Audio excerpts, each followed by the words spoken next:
sees this, special display box. So they had to check that basement. Not one of them, a lot of them.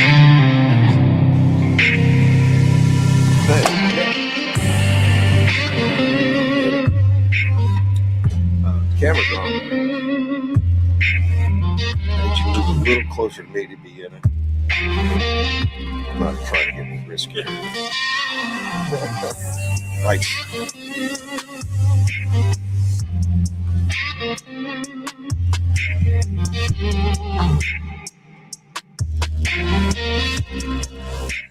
Mortgage One Studios, Russ Clark with you, and Chris is here. I'm here. Can you turn that down a little bit? What do you want? Oh, yours? Yeah.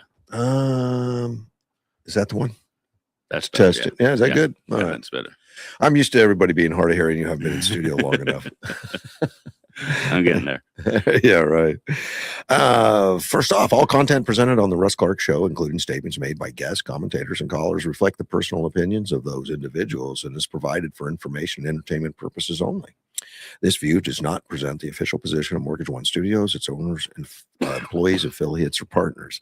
Mortgage One Studios does not endorse, verify, or guarantee the accuracy, completeness, or reliability of any statements made by third parties during programming. I need to tape that eventually. Yeah. I'll get that done. It's a nice touch to Gets me to say something it personally each time. It's live. And yeah. Get it all done. How things been? Oh, it's going good. God, there's something I saw in Yuma yesterday. Chris keeps me informed of everything that's interesting. Yeah, this is interesting. A Republic service truck, the big trucks that run around, pick up the dumpsters. Yeah. Fell into a sinkhole yesterday. Yeah, I saw an image of that. Yeah. By the Taco Bell on 16th and 24th. 16th and 4th. 16th and 4th. Right. Yeah, you know all about it. Right there by the new Bubba's. Yeah. All I know is I saw the picture, and it was kind of boom, sticking up a little bit. Oh, well. I was reading the comments. People are like, why are there sinkholes all over the place? Yeah, I think that's a great question. Yeah. They happen in Florida a lot and stuff like that. And they happen where you pump water out of the ground a lot, I guess, in some places. I don't know. Not very common around here, is it? We've had 3 of them recently. We had the one over by the old Mervyn's. We had the one down on Avenue B. And, somebody's sucking water out of the ground or something. I don't know. This one. So, yeah, they do seem to be coming up fairly often. Maybe. But this thing, this truck was loaded, by the way. Yeah. So it had a lot of trash. Yeah. If anything's going to, fall through a sinkhole. and it didn't fall through asphalt, it fell through concrete. So it busted up the concrete and fell right through. That's interesting. Yeah. Usually that's a little tougher than the concrete. It's got the rebar and everything in it. Right. Now it busted up. Not in the.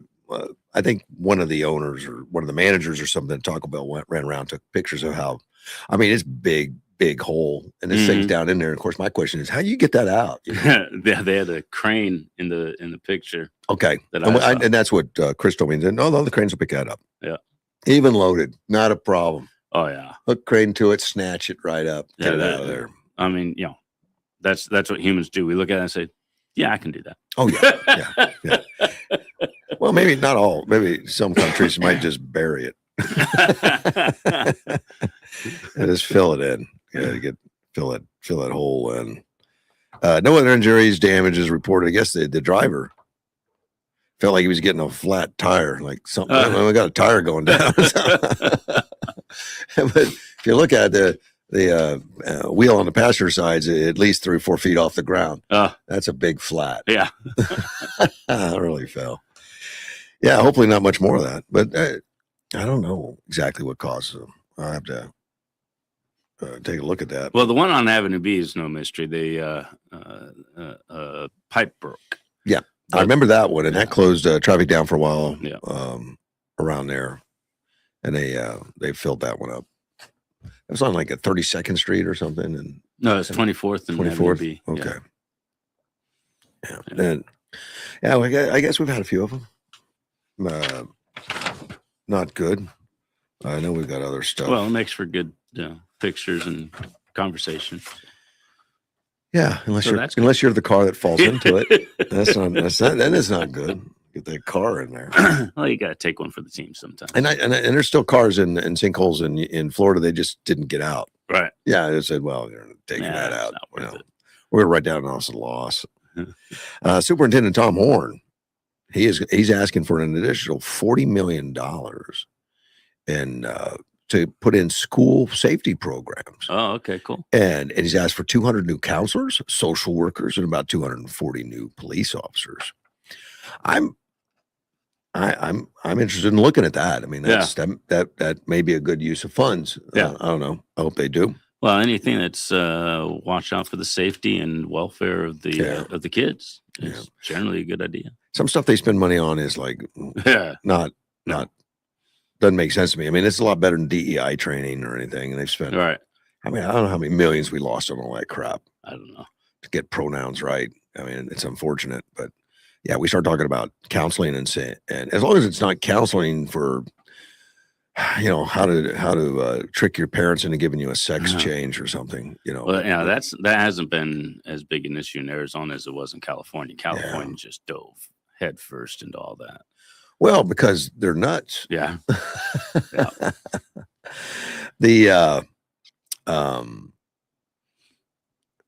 Let's see, he says social workers, counselors. He's in an election area though.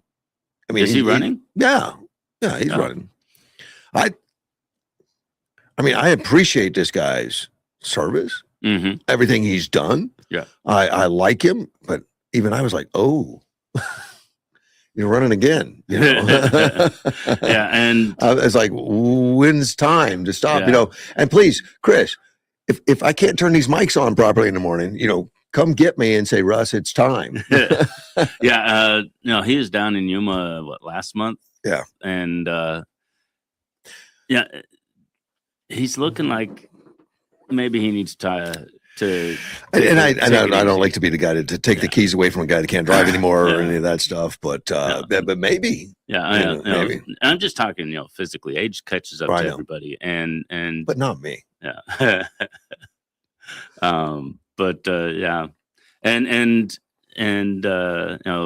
Yee is running.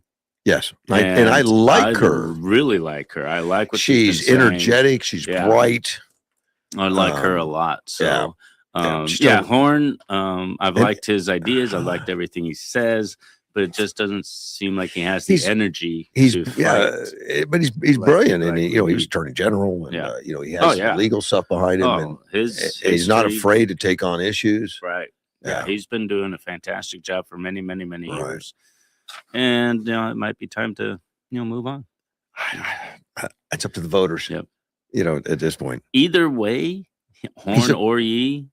They're going to be better than anything the Democrats. Horn's a great guy, and of course, when you have an attorney general like Chris Mays, and Chris Mays now has over 40 lawsuits against Trump. That's what she's spending Arizona time and energy on, is suing the president.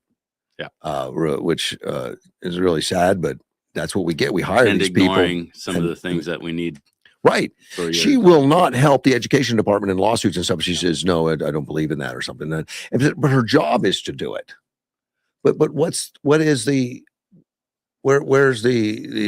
oversight on that? I mean, somebody get a hold of that. Chris's boss has the same viewpoints. Yeah. Chris's boss needs to tell. Well, Chris's boss is the people that voted for her. Yeah. So it's not as easy as just calling her into your office, saying, "Now, come on, this is the rules." So it's not. It's subjective. There's a lot of power. Yeah. In those positions, and I know I talked to Rodney yesterday about that, who's running for that position, on how powerful that position is. He likens the most powerful position in the state. Of course, you can consider it that, because they're the ones that control the law. Well, I know, but the janitor can say he's the most powerful because without me, the toilets don't flush. That's an issue issue too. Shut you down and be like the Strait of Hormuz, only worse. Yeah. But no, it is a more powerful position probably than we like to think about. We don't think about it much. No. I mean, you'll know who the governor is. You may not know the attorney general. We all know Chris Mays because it's outrageous what she's doing. But treasurer and all that stuff, it's you don't always know those names right off the top. Right. And the treasurer position I didn't know was as important as it is until I met Norton. And he explained the whole thing. I love that guy. And then I was talking to Yee and about her campaign for the school superintendent, and she was telling me about treasurer, her time as a treasurer. Well, and I've learned so much just by. I spent a lot of time with Doug Ducey when he was treasurer, and all the things he was doing to rearrange investments and rearrange things, because a lot of funding for the state of Arizona comes from, of course, taxes, but then also from state lands and other things that the treasurer and investments that the treasurers handle. Yeah. And I didn't know that. I always pictured it as, well, just a glorified bookkeeper. I was like, why do we need to look somebody for that? But if you have a treasurer that's really paying attention, we're talking billions of extra dollars during their tenure of putting it back into the state of Arizona. Yep. Now, hopefully we have a governor and somebody's going to spend it on something worthwhile, and not some social program that drains the funds and doesn't do anything to help our communities. That would be nice to have. Does anyone have that? A good governor? Yeah. Okay. Florida has one. Texas. And I like Doug Ducey when he was governor. I didn't agree with 100%, but I did. I thought Doug Ducey did the right thing, and we had a lot of good governors. And okay, who was the female governor before Doug Ducey? Napolitano. No, gosh, no. She put us into heavy debt. Yeah, well, she's the only female I remember. No, right after Napolitano. After Napolitano. Before Ducey. Oh, okay. It'll come to me in a bit. But you'll remember on your way home. She worked hard to pay off the debt that Napolitano created. In fact, she even put a temporary tax, which everybody says, no, there's no such thing as a temporary tax, which was for 3 years. Last 3 years it's gone. And to pay off debt, they had to sell the buildings in the state capitol to get cash, because they're not allowed to be in debt. So they had to sell them and lease them back with a prom, and then we bought them back later after we got the debt situation worked out. But Napolitano killed the rainy day fund. There was a rainy day fund of millions of dollars in there, and she said, "Well, we should start this permanent program of daycare or something like that." And she spent it all, but then it was an ongoing bill every year that we didn't have money for, and she left us in huge upside down debt. I didn't say she was a great governor. I just answered the question: who was the female? I know you weren't standing up for her, but. When you mentioned her name, I got to explain that, not a good girl. Yeah, I was not involved in politics at all back then. I didn't know what was going on. All I knew was the name. We need more people involved in politics. I mean, at least aware. And that's voters are aware and all that kind of stuff. And we're talking about reinvigorating the voting base, growing our numbers and stuff. And I think it starts with education. Just telling people what, why am I 56 years old just finding out what the treasurers do? We're busy in life. I know. Yeah. But people just don't know what all is going on in the politics that determine how they're living their lives. And they vote off of bumper sticker slogans or something neighbor said, or that my mom told me, stuff like that. And I get it, and we have to pay attention to that and do our best to get that message out on bumper stickers and to moms too. That's true. Like, look, do you realize what this is costing? And people don't believe it. Kamala Harris to me was such an obvious joke. Yeah. That how did she get so many votes though? Well, the Democrats had to vote for her. Well, they felt like they did, yes. Yeah. Correct. But also the anti-Trump stuff and just not understanding the implications of how devastating it can be to our future. Having somebody that has no idea how to run it and no idea what to do, same as Joe Biden. And then she, her comment that she wouldn't have done anything different. So, then because she had no. Oh, I did. She's right. She would have enjoyed the position and the pomp and the attention and all that stuff. I don't think she'd have got up at 2 a.m. to answer a phone. Trump will. Well, Trump is probably still up. He's still up. Yeah. He hadn't gone to bed yet, man. He's still doing it. I was listening to Bongino talk, and he's starting to open up a lot about what he did in the FBI and all that stuff, which is really interesting. That so much he can't say, but he can allude to or make promises like, "Hey, the Iraq, what we did in Iran was absolutely 100% necessary." He can't go into details why he knows all that, but I believe him. Mm-hmm. I believe. I mean, he's a pretty straight shooter, but I guess they're accumulation of nuclear material and making a nuclear bomb was very imminent. Even with the bomb, with the thing that we successfully blew up that area and all that Right. stuff. The bunker, But they had moved some of it around and all, but they weren't quitting, and they're not quitting now. They don't care. It's like a Monty Python movie where, you shoot the guy's legs off and his arms. He says, just a scratch. All right, we'll call it a draw. Love that movie. Yeah, it's pretty funny. Except it's starting to happen in real life now. But the leaders in Iran don't care about the people or anything. Oh no. It's about the existence of their regime. Yeah. Keeping it moving forward and becoming all powerful and then killing Israel, knocking it off the map. All right. Killing Jews. And the evil America. We're the great Satan. And that's still, I think, hard for people to comprehend about, because we're, throughout history, one country needed more of this resource or that resource, and so they'd attack the other country or whatever. They just felt they had better beer, so we were going to attack them. And it was always for some reason you could understand, for the betterment of their people. But this is religion. This is different. They just don't care about what's right or wrong, except what they believe to be right or wrong. They're evil. We have to kill them. Right. When they're the ones that are evil, and we're not saying we have to kill them. But they're Hegseth does. Yeah.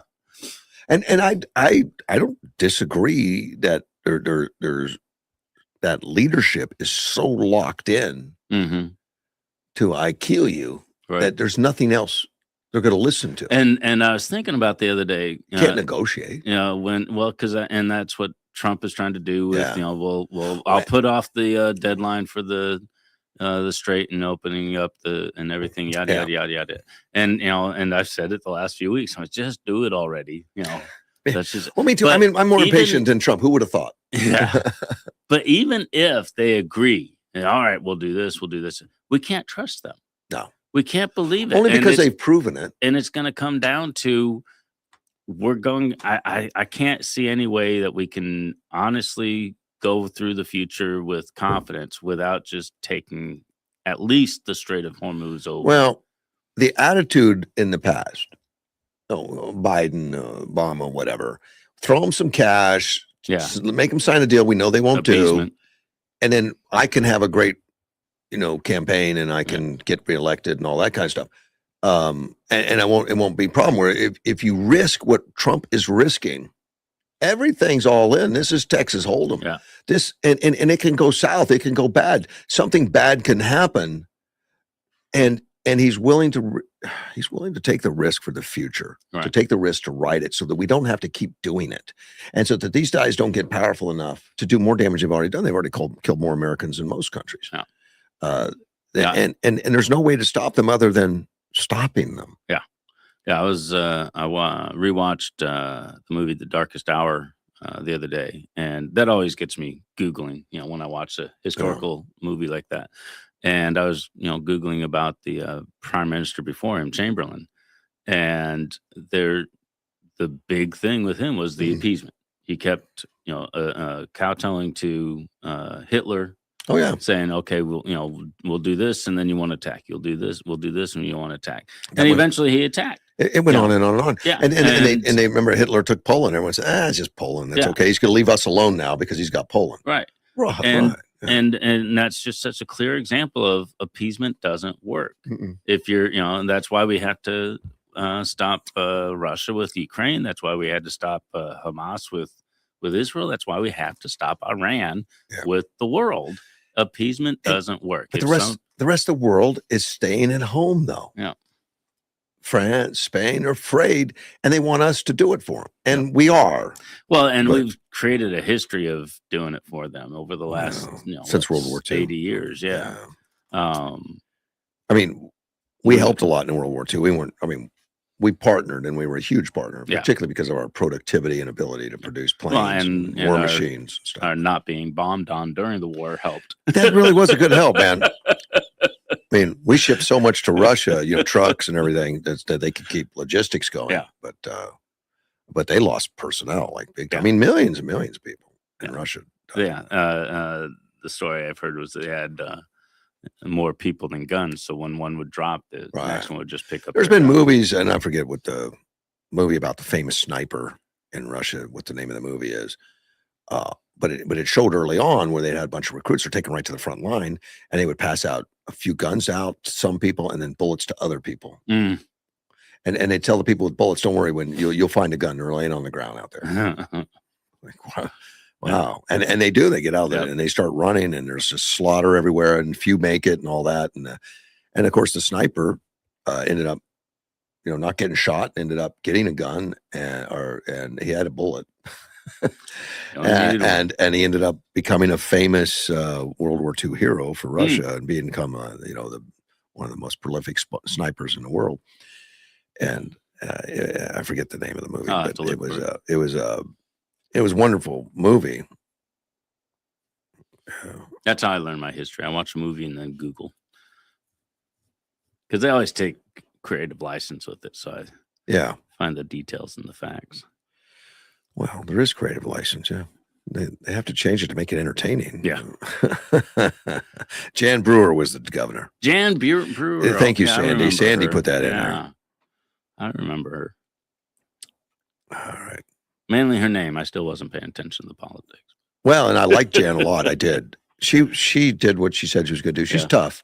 County supervisor, made it up to governor and all that stuff, but she was tough, and she knew what she had. She had to get rid of the debt. She had to do all that. And she spent a lot of her time paying off the sins in Napolitano. Mm-hmm. And then Ducey had to continue with it to make sure. And now there's rainy day funds, there's all that. We got a Republican legislature. It's not going to let. I mean, they're fighting right now. Right. The budget, because I think Hobbs wants to take it to 19 trillion or something. I don't know. And or 19 billion.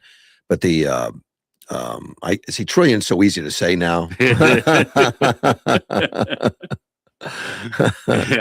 it shouldn't be, right? We shouldn't be easy to say that. 19 billion, and I know I've got some notes from Sergio, the Republican chairman for the state, that wants to bring some people on to talk about these budget fights. But they always put the budgets off after the legislation's already stayed passed. It's a lot of time, right? And everything's under pressure, and then people want to get home, they want to end it, and then they throw these budget things on the table and say, well, as soon as you pass this, you can go home, and it's like outrageous. It's the same game. Yeah, and I know the Republicans tried. I mean, they put budgetary issues forward months and months ago, and no, I'm not going to look at it until it's too late, and that way we don't have any time to discuss it. Well, and when you're fighting a losing battle, you got to play all these different tricks. Yeah. That's what they're doing with the ESA things. They're putting them on the ballot, trying to put them on the ballot, because then you bypass the legislature. And I when I first heard about the referendum and the initiative system in Arizona, I thought, oh, that's pretty cool. And now I see how it's being used, and I was like, it is harmful as hell. Because all you got to do is trick the public, and then the legislature can't even fix it. Nope. Yeah, and let me tell you, every bill that the legislature does is not perfect. And a lot of times they got to look at it after a year or so and say, woo, we didn't know that was going to happen, so we need to tweak it a little bit. And a lot of stuff they pass is to tweak these older bills that had unintended consequences. Right. And you can't do that with a referendum. No, man, it's part of the Constitution. Then you got to do another referendum. And there's only 20 some states that have referendums, and all of them have been the ones that end up getting, laws that the other states can't pass, because nobody in their right mind is going to pass them. But you can bumper sticker the populace to make it sound like this is for the children. Well, and that's what they're doing with the initiative, is they're throwing out, words like accountability and transparency, and it's all lies. And then their cap of 150,000. That is not a lot of money. But it just shows how disconnected they are. But it's just think that's. But it's just a wedge. It just start, it's like we can't kill it, but let's whittle it down. Yeah, Let's chop it up. Let's kill it without killing it. Yeah, and we'll overregulate it. We'll put bureaucracies into it. We'll put regulations in there to make it impossible to run. Yep. And it's just accountability, because there's no accountability, and they're buying hot tubs and smoothie machines. Yeah. All lies. And yeah, I don't remember if I mentioned this before, but I was talking to one of the kids passing that, doing the signature collection. He's just a kid getting paid, Mhm. and I was like, okay, do your job, earn a living, but know if do some Googling, know if you're part of the problem as you're doing this, because I don't think he cares. This kid's actually really good. He seemed to conscientious, but he was just uninformed. I was talking about things, and and he says, no, look, it says this. I said, yeah, it says that because they're using that list of potential fraud that they investigated and found that either they either got the money back, or they found that it wasn't actual fraud.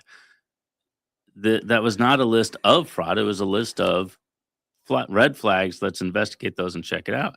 And people keep spreading that all over the place, and it's just not true. And we don't have those lists for the public school districts because they don't make that list for the public school districts. Nobody's overseeing them. The amount of fraud in the public school system is just over the top. It is, and they don't mention that. They say, "Oh, but we found this smoothie machine that somebody," and usually where that comes from is somebody will try to pass something off that they can't get, and it's rejected, but then they'll put it on the list of this is the fraud. Right. Well, Tom Horn's not going to let any of that thing get through. I mean, he's been very active to make sure that he says, not on my watch, nothing's coming through that's unacceptable. Well, and and the reason it's going through, some of these are being paid first and then they have to bring the money back, is because of the way Napolitano, now I got her. Jan Brewer? Yeah, Brewer, no, the current one. Hobbs. Some of the rules and restrictions she's put down, that they have to get this out without the staff to really monitor things the way they want to. They're having to look at it after the fact. So she wants it to fail. So she says, take away any security. Yeah. So they're paying things and then looking at it after the fact and clawing the money back, which is more difficult, but they're doing it. Yeah. Because they are watching it. They are putting in their diligence to provide oversight the best. They want it to fail. I mean, Katie Hobbs, has been on that, and Chris Mays, even from Attorney General. Like, what? You're not too busy suing Trump. You got to try to stop some legislation. And it's just another example of, I don't understand where it's supporting the unions. Supporting the unions. That's all it is. It's all these issues that have are either wrong and for the country, like the trans support and all that kind of stuff, or being against something that's right, like school choice. I don't want to mention school choice. Yeah, it just doesn't make sense. You don't need school choice. You just go to the public government-owned schools and shut up. Yeah. And you'll get your gender studies and pronouns right. And I don't know if they even care about that. It just feels like, school, the public school is what we want, period. I know. And Tom Horn represents all of it, by the way. Yeah. I mean, he's pro ESA, he's pro public, he's pro all of it. And he's pro competition. And everybody that I've ever encountered that supports ESA supports all of the school options. Right. Public school, charter school, private school, homeschool, they support all of it. You look but the anti-ESA people are public school, period. All the good board members I know in public schools, the good ones, support both ESA and public schools. Yeah. And you look at what these guys have done to District 1 education, between David Barra and Jeff Stoner. Those two really, I mean, they got in there. Ware. And Keith was already there. I'm talking Keith too, but he's in it. They have really pushed forward for getting that school up to speed, everything it can be. It ended up being one of the top 10 in the nation for districts on efficiency and all that kind of stuff. I don't know, in education. They but they've pushed the gender thing, of course. One boys' school room, girls' room, no interruptions. Right. Which really takes it down. Okay, now we're just going to study science, Yeah. and math. Yeah. We're going to get away from this. Well, and as soon as they were elected, the superintendent quit. People quit, and they said, "We don't want this. This crazy." And Good. all they focused on is one thing: education. And I've noticed the difference between last election cycle and this election cycle. I've been wanting to be part of the education. Well, I've been part of the education for 30 years, and I wanted to get into the governance of it, and so I wanted to get on the school board for many years because of the education issues. Right. And last cycle, I couldn't talk about the education issues because it was all about the transgender issue. Right. That's all anyone wanted to talk about. That's all we could talk about. This session, I can talk about the education issues. Oh. And I love being able to do that because that's what we need to focus on. And that's one of my key points is we need to focus on But they needed to put the gender issue to bed so they could focus on it. Exactly. Yeah. Yeah, we had to get away from that crap. That was just causing confusion, hate, and discontent. Yeah. And I don't understand why it was an issue in the elementary schools. The kids are, prepubescent. Mm-hmm. There's absolutely no reason we should be talking about any sexual topic at all. And it's just, but it just takes a few to agree that we do, and then 100% have to. Yeah, exactly. That's crazy. Fire department responded to the American Legion on Virginia Avenue. Oh, okay. And you know what it was? It was somebody decided, and I know people have done that. I don't have the equipment to do it, but a lot of people around here burn weeds. You get this propane thing with a torch. You run around burning. Yeah. Very effective. Weeds don't hold up very well. Nothing. Burn them. Apparently that happened to somebody right next to the American Legion did that. In the middle of town? Yeah. Wow. And then just let it burn, walked away, I guess, left it unattended. That is irresponsible. So the fire department out there is reminding people, don't do that. Don't leave open flames unattended. I can't believe you have to say that. Right. Yeah. You have to say that. Well, you might have to tell people in the county because, we'll burn things. Yeah. In the middle of town? Well, and they can do it in Milltown. I mean, usually Mrs. O'Leary's cow. Usually these guys are walking around with this little torch burning up little patches of weeds. It's not like they're building a bonfire. Right. But still. Weeds spread. They can. We've had a few encounters out where I live. Do you have one of the torches? Do you torch them? No. Well, I've got those little, barbecue lighters. Oh, you do it with that? Stick ones. Oh, you got patience. I want a big torch, man. I want a flamethrower. You got some nice dry grass. It's not going to take long. It's not good. Get it started. Yeah. But that's what we do. We start it on fire on purpose. Yeah. So that we can get it burned up. Well, farmers do that regularly. Yeah. They'll burn trees and whole acreage. Yeah. But they have water trucks. They have experience. They know what they're doing. I had my hose. You had a hose. Okay. Well, you had what was adequate for your situation. Yeah. Well, you didn't need a water and truck. Then it broke and the fire. Oh no. Yeah, the fire was 50 feet away from my water. Then what do you do? Run around screaming? No, I got a big trash can, ran up to the faucet, filled it, ran out, dumped it. Your hose literally broke. Well, the little plastic nozzle that was attached to the wall to the hose. Yeah, that snapped because the sun. And you didn't have another one or anything. You were stuck. No. Yeah. See, I wish I would have got that on YouTube. That would have been nice. It was an adventure. That'd have been fun. And then a few days later, my neighbor, they lost control of their fire, and it went across the backyard of the one between us, and was moving up on mine. But it stopped because I had already lost control of my fire, so there was nothing left for it to burn. Man, I hope sheriff comes out and arrests you both. Just take it away. The American Legion didn't burn, by the way. There was a storage shed on the property that caught fire. By the time the fire department got there, the manager had already knocked down the fire pretty well. That's good. Firefighters made sure there was no smoldering, nothing going to last. Because that's kind of a important. It's been there a long time. Man. Yeah. The parades always end up there. Yeah. They do their observation from there. From looking at the building and the community and everything, I get the impression the building was built long before there was any community around it. Probably built on the outskirts of town at one time. Yeah. As the way it appears. Yeah, the one out in the foothills, I think it's the DAV by the Walmart out there. They had a fire a year or two ago, and it took out half their building. It did, and they didn't replace it. Well, they're open again. But, they're open again, but that's small. Yeah, compared to what it was. Yeah. And that's Mike out there. I've known him for Oh, years. you know him. Yeah. Yeah, And we his wife drive- does all the work. We drive by there all the time, and so we've been aware of it. They do some great work, and they've been Oh yeah, different names all the time. I mean, they're kind of independent now, and they help with veterans. Finding work. I've been in there with talking to them before when a veteran will walk in and say, "I need help," and they'll say, "Well, how long you been on drugs?" uh-huh. And he'll tell them, Yeah. like, I'm doing this, I'm doing that. I haven't had a place to sleep. And he says, "You willing to work?" Yeah. There you I mean, go. he'll put him to work right then, Excellent. and have a place for him. I mean, he has like, he's had donated motorhomes and donated stuff in the past I've that seen he's him. got places, but you got to earn your keep. You got to stay clean, and Good. he'll work, and then he'll file paperwork, because a lot of these guys never get the benefits that they're entitled to because it's a nightmare sometimes. Yeah.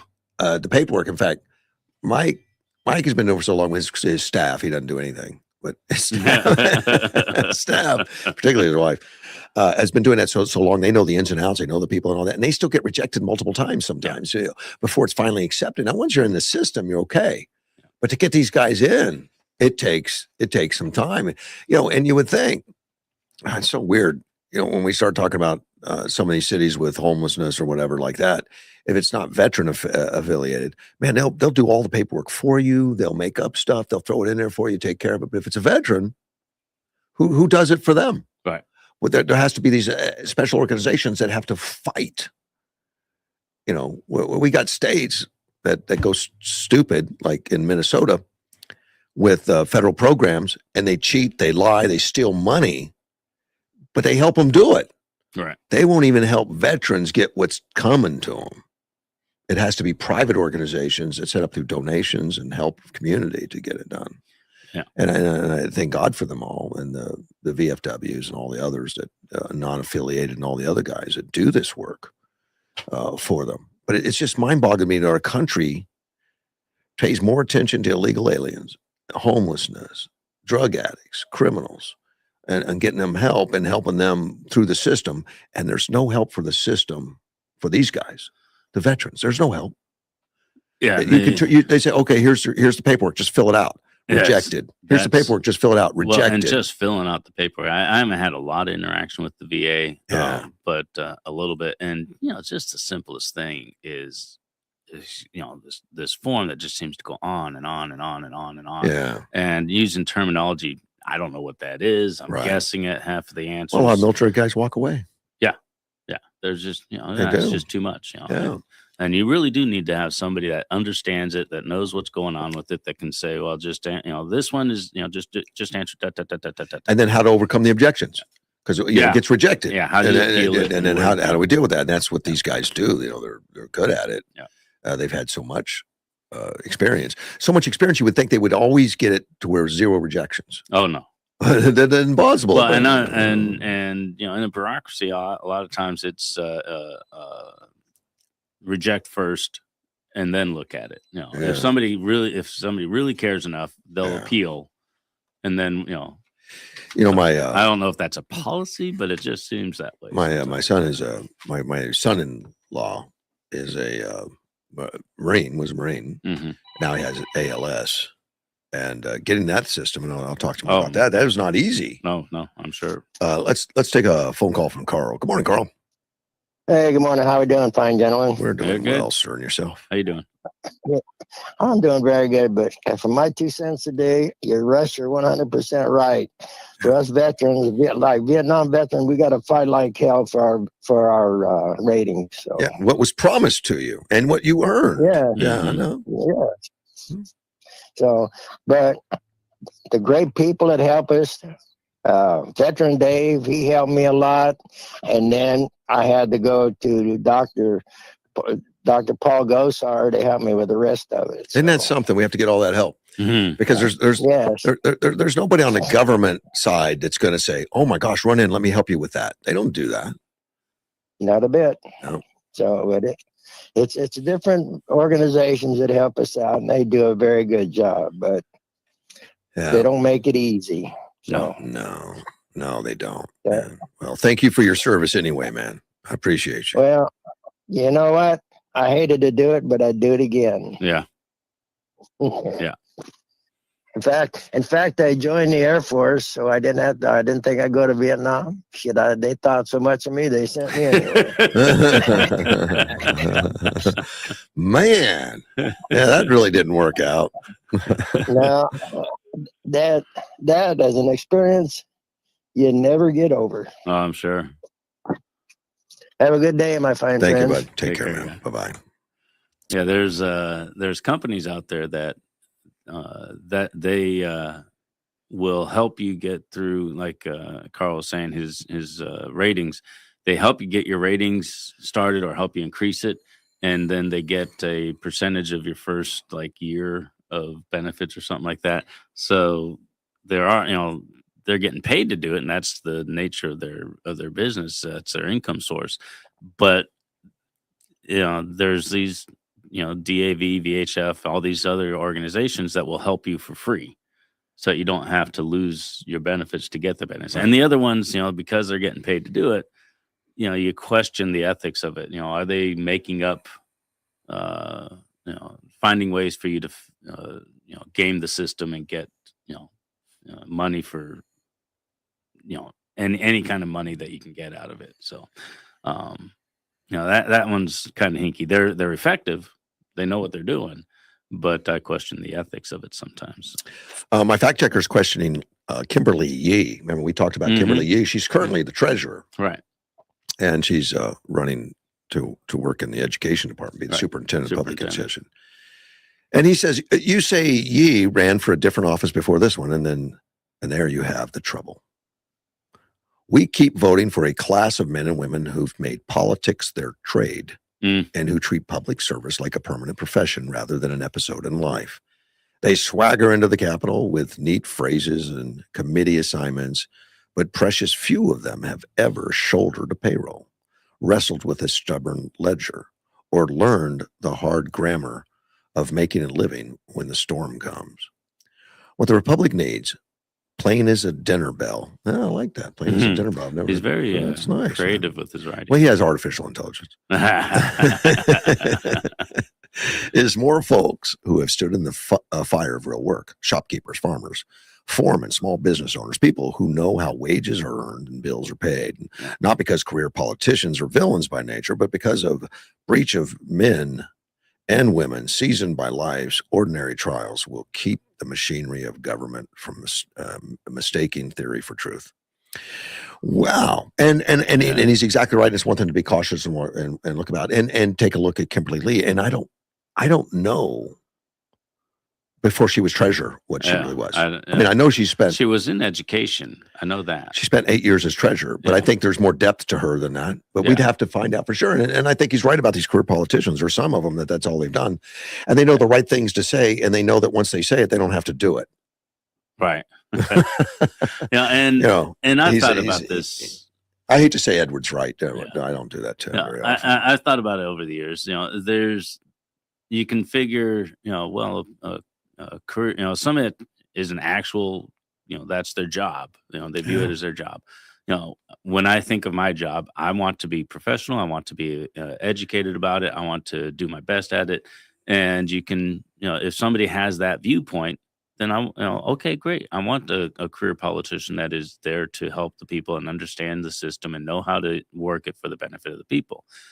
Somebody coming in off the street might have a great background in the experiences of life, but they don't know the system, and so they get in there. They don't know what they're doing. They don't know how to manipulate not manipulate, but use the power of the people to benefit the people. So I think we need a mix. We need a mix of people that know what they're doing in there. We need a mix of people that are coming in. And if the people that know what they're doing are the ones that came in without knowing what they're doing and learned it over time, bringing them their life history with it, I think that's the best way to go. If you're hiring, if you're electing some kid, in his 20s who hasn't really lived life yet, and then they become a career politician for the next we have some there. I mean, we have some. Joe Biden, that's all he ever did. And that's when you question, and what are they bringing to the table? And he eventually became an auto pen. Yeah. If somebody's 50, 40, even 40 years old, and and they've lived life, they've raised kids, and they're coming in wanting to fix things, and then they're there for another 20 years. I'm okay with that. I think that's a good way to go. I just checked Lee's background, and she has been career in politics, not politician, working for other things. She was elected to the House of Representatives, 10th Legislative District in 2011, and Arizona State Senate, 2013 to 19. Elected the position of Arizona State Treasurer in 2018. So she's been doing. That's what she's been doing. She's 52 for at least 15 years. So, but before that, she worked in California. Republican Governor Pete Wilson and Arnold Schwarzenegger. She worked as communications director at the Office of State Treasurer of Arizona. And then Jan Brewer appointed her to Maricopa County Board of Supervisors to replace a leaving supervisor and stuff. Okay. So she's dynamic. I like her, and she does what she says she's going to do. And she had to. But Edward's right to be cautioned to check that out and find out if it's a career politician. Well, working in the governor's office, you're still working. You weren't elected to it. You were. Yeah. You're doing a job. You're going home every night. You're doing your thing. So she was 37 in 2011. Yeah. So she's lived as a private person. And Board of Supervisors, you're still working. You're retiring, sitting back and raking in big bucks being Board of Supervisors. Yeah. So she was still working, doing her job. Sure. Then here's other Edward's Edward's observation. I like her. I do too. Yeah. But Edward's right about this. Being no cautious. He says career politicians have built a deliberately confusing political system that protects incumbents, discourages challengers, and keeps ordinary voters at a distance.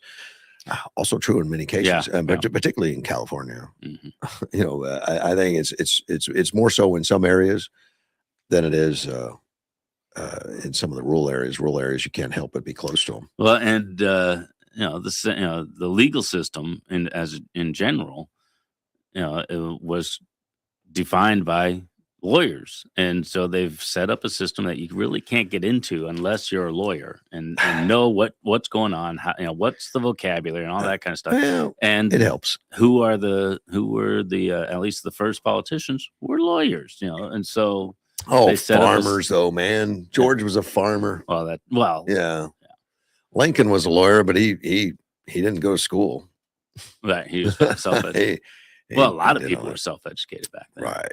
Yeah, he just read some books, got through it okay. Yeah. He did all right. I want to talk about China for a second. And I got sent this article about China. Is America's military equal now? No, they're not. Well, not in all areas, but in some areas they surpass us in, I think, boots on the ground type, stuff. But their technology is basically stolen from us, a lot of it. Yeah. Mimicked, stolen. Some of it, it's not as new as ours. But that's their challenge and what they're working on. It they're aggressively going after AI and trying to corner AI. In fact, they would like to create the AI model that's adopted by everybody. And again, that's way above my technology understanding, but that's just an overview of it. They want to run it. And so much that they suggest to America that we should slow down on it, until it's got more, they're working with Bernie Sanders right now. Bernie Sanders is pushing bills to regulate it more, to slow it down because it's too dangerous and all that stuff. And that would mean that China has no handcuffs. Right. But handcuffs. Oh, well, good old Bernie, Chinese Bernie, is doing some stuff on that right now. Yeah, it's a tough call because it is. We know how technology explodes. It just takes off. But where would this go? Yes, those are all the right questions. And but when name a China is asking us to do it though. But name a program when the government jumps in and starts regulating it for you and it becomes better. Name one. Well, the food industry used to be, you used to take your life in your hands when you bought meat at a store, But now that USDA is in place, I feel pretty confident getting my food. I think USDA was probably a good common sense thing, but I think the industry would have done it on their own without the government. I don't know. They weren't doing it on their own without the government. Right. They weren't, but it was many years ago. But I know our farmers in this community, they're way ahead of EPA and way ahead of it and food safety. They're writing the books on a lot of it. But it's not just the farmers. You got the distributors and the Sure. retailers, and That's what I'm saying. But it doesn't. everybody on the It's chain. not necessarily the government, because look, Yeah. something goes bad, somebody eats some bad meat. Right now in today's communication, It's dealt with immediately. we say, yeah, this is Chris's meat shop, and Yeah. and they're selling botula. It's going to get out immediately. There's a lot of self-control now just based on information and stuff. So I question all of it right now on if it's too far, and we're way too regulated on many things. On many things, Like EPA and all this stuff is just ridiculous, and they can become anti-business at some point. Mm-hmm. And then these guys that are EPA inspectors, they're kind of like, my job is to find problems. So guess what they're going to find? They're going to find problems. Yeah, even if it doesn't exist. But getting back to the military equal. And this article points out, and it comes from a general, Lieutenant General Stephen Sklinka. I think I got that right. If not, the general's going to come after me. So leave me alone, Stephen. But United States Marine Corps Deputy Commander for Installations and Logistics. So he probably has some insights. He's probably heard. He probably knows stuff you and I don't know. I would suspect. I would hope so. He says there is no threat that looms larger than the People's Republic of China. I agree with that. 26 modern day Marine Expo is where he was at in DC. He says, don't listen to this garbage about them being a near peer. They're a peer because they rival us in nearly every single measure of national influence. National influence? Probably true. Yeah. Edward pointed out something that I already knew, but their Navy doesn't match up. But they have more boats, and they build ships like crazy, where we don't build any. I think it's in here somewhere about how many ships were being built. They build like thousands a year, and we built 5. No, they built they're 230 times the capacity on shipbuilding. So we build 1, they build 230.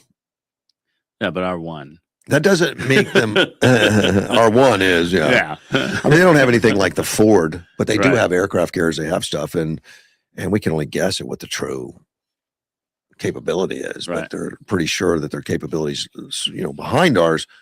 But they steal our stuff as fast as they can. I'm sure they do. Now they. That's why we have spies all over the place. Yeah. Their nuclear stockpile is fastest growing in the world. They're pursuing innovative intelligized warfare tactics, which is what we used right now, everywhere right now. I mean, it's been amazing to watch Iran when these planes take off and they have target designations. So, almost 25% of them are changed in mid-flight because of AI and movements and all that kind of stuff. That stuff didn't happen in World War II. No. It says go to this spot and drop bombs. They don't care if it's a farm field. They're going to drop them. Mm-hmm. Now, the intelligence and the AI and everything goes in. And I don't know what all they did in Venezuela, but something ridiculously scientifically stupid, that I don't understand. It's like Star Wars to go in there and come right out with the president of the country into a heavily fortified area and just go in. It wasn't easy. I mean, there's some planes got shot up, but everybody came home. And just the coordination of all the different elements. Yeah. That went into that, and that's an intelligized warfare tactics. Yeah. And are we ahead of them? Probably, but they're on the cutting edge. Yeah. Look, they're the ones that produce the chips and everything that we're using for that stuff. No doubt that they are the ones to keep an eye on. I don't know if I'd say they're equal, but they're using artificial intelligence, drone swarms, exploring the cognitive and innovative demands to achieve their dominance. Yeah, they're building a military designed to dominate the Pacific, and I believe ultimately beyond the Pacific. I think everybody believes that, and if they're, that's one of the things, the United States is global, so we're spread out, and it takes time to get from one place to another. If they're already concentrated there and they're staying local to themselves, then they can be a massive dominating force. In that area. Well, we're not so massive. We have control of Mexico yet, or even our own border. So, but they have a different approach. Yeah, and a different, as much as we've lost some of our, liberties, their people never had them. And it does make things a little more controlled. When you don't have to worry about what the people are going to say, you can just do whatever you want to do. So, this general says, in the last 10 to 15 years, Chinese manufacturing base has been outproducing us cheese on a wartime footing. There's no doubt about that. It's underpinned by an industrial base that is outproducing the world in ships, steel, precious metals, satellites, and munitions. Well, and of course, that's all important. Yeah. But Russia had probably 100 times more tanks and munitions and everything than Ukraine. Oh, yeah. Ukraine has developed an intelligence to thwart, stop, and destroy that. That doesn't mean that's the only thing going on, but it's definitely a concern. Yeah, and there's so many factors in who's going to be successful in combat. You got the technology, you got the training, but you also have the strategy, the tactics, and just the motivation. Who wants to win, and Russia didn't have hardly any of that to their advantage. They had the numbers, they had some technology, and they went for it. And Ukraine is showing, but we got everything else. We got the ingenuity, we've got the motivation. They're fighting for their homes, and their culture, their language. Yeah. Russia is invading a foreign country, and the people, the soldiers from Russia. Not as motivated. They're going forward because behind them somebody's saying go. Whereas the guys in Ukraine, they're going forward because they want to go forward. And that makes a huge difference. Well, and you can tell from we've studied it for 4 years now. Mm-hmm. Ukraine is heavily invested in protecting their soldiers. Right. So much so that this drone stuff is replacing soldiers. Right. Russia has run out of tanks, so they're just sending mass, meat is what just a meat charge. That's always, and they're just sending people into gunfire. Yep. Same like when we were talking about World War II. They're doing the same thing, just throw more people at it. It's just sad. Like how many bullets do you have? You can't kill us all. Yeah. It's sad and insane, is what it is. So talking about the Chinese army, it's we don't really know much about them because they're not engaging with anybody. I don't think they've fought any wars, have they? No, not that I know of. So we don't know really. Our spies are collecting numbers, but we don't know how much quality is going into. We always make fun of, it came from China. It must be But them building it up with the attitude is like Putin building up for the attitude. Mm-hmm. Eventually, there's a trigger somewhere that we can't let happen, and that's where strength through peace, or peace through strength comes. Is you're a large enough power that no one's going to dare attack you.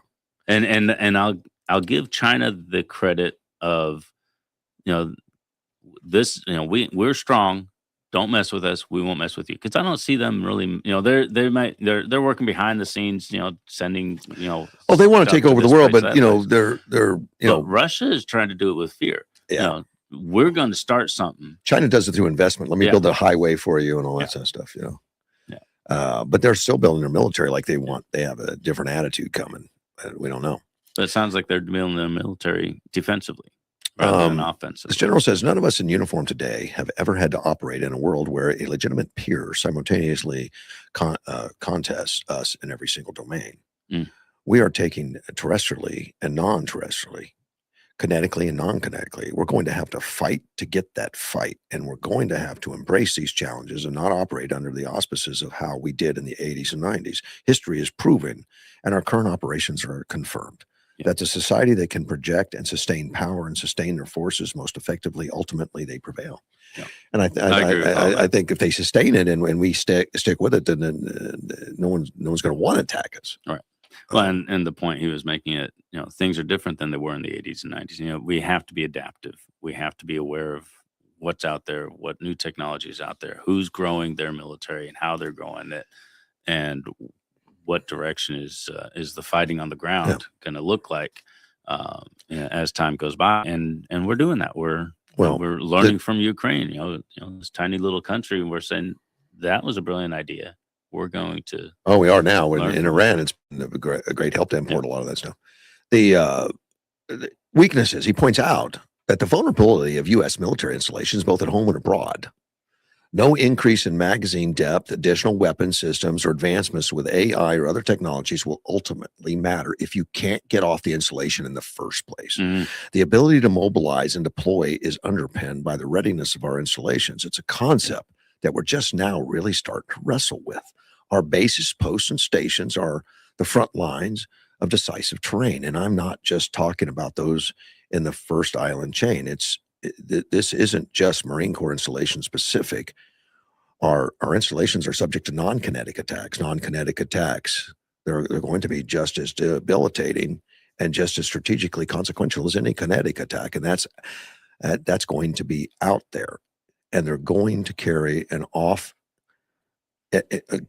air off attrition that's designed to both confuse decision makers and sow chaos during the most critical phases of the fight, the beginning, the first shots of the next war. And he's saying we've got to harden them and get them ready. And he's talking about non-kinetic attacks. Does he mean like digital? Well, it could be shutting down the power. It could be a lot of things. And I do think China is. Yeah, and it's just so chaos and it's all that. Yeah. And so he's talking about, all our installations around the world, including the United States, because they could do it here in Yuma. Yeah. But you've seen security up, in Yuma get crazy, more aggressive in the last 15 years. Mm-hmm. A lot more aggressive, a little harder to get on the military base, a lot harder. I used to be able to drive on all the time. I was a vendor, had a Napa truck, and we sold to them. So they'd see the Napa truck and just wave us on. That ain't gonna happen today. That's changed, unfortunately. Yeah. That they got to be more cautious. Yeah, and I do think the right to say that we need to put more attention into the non-kinetic potential. I think China is doing a lot in that regard as to that could be how can we and like they said, the first shots, right at the start.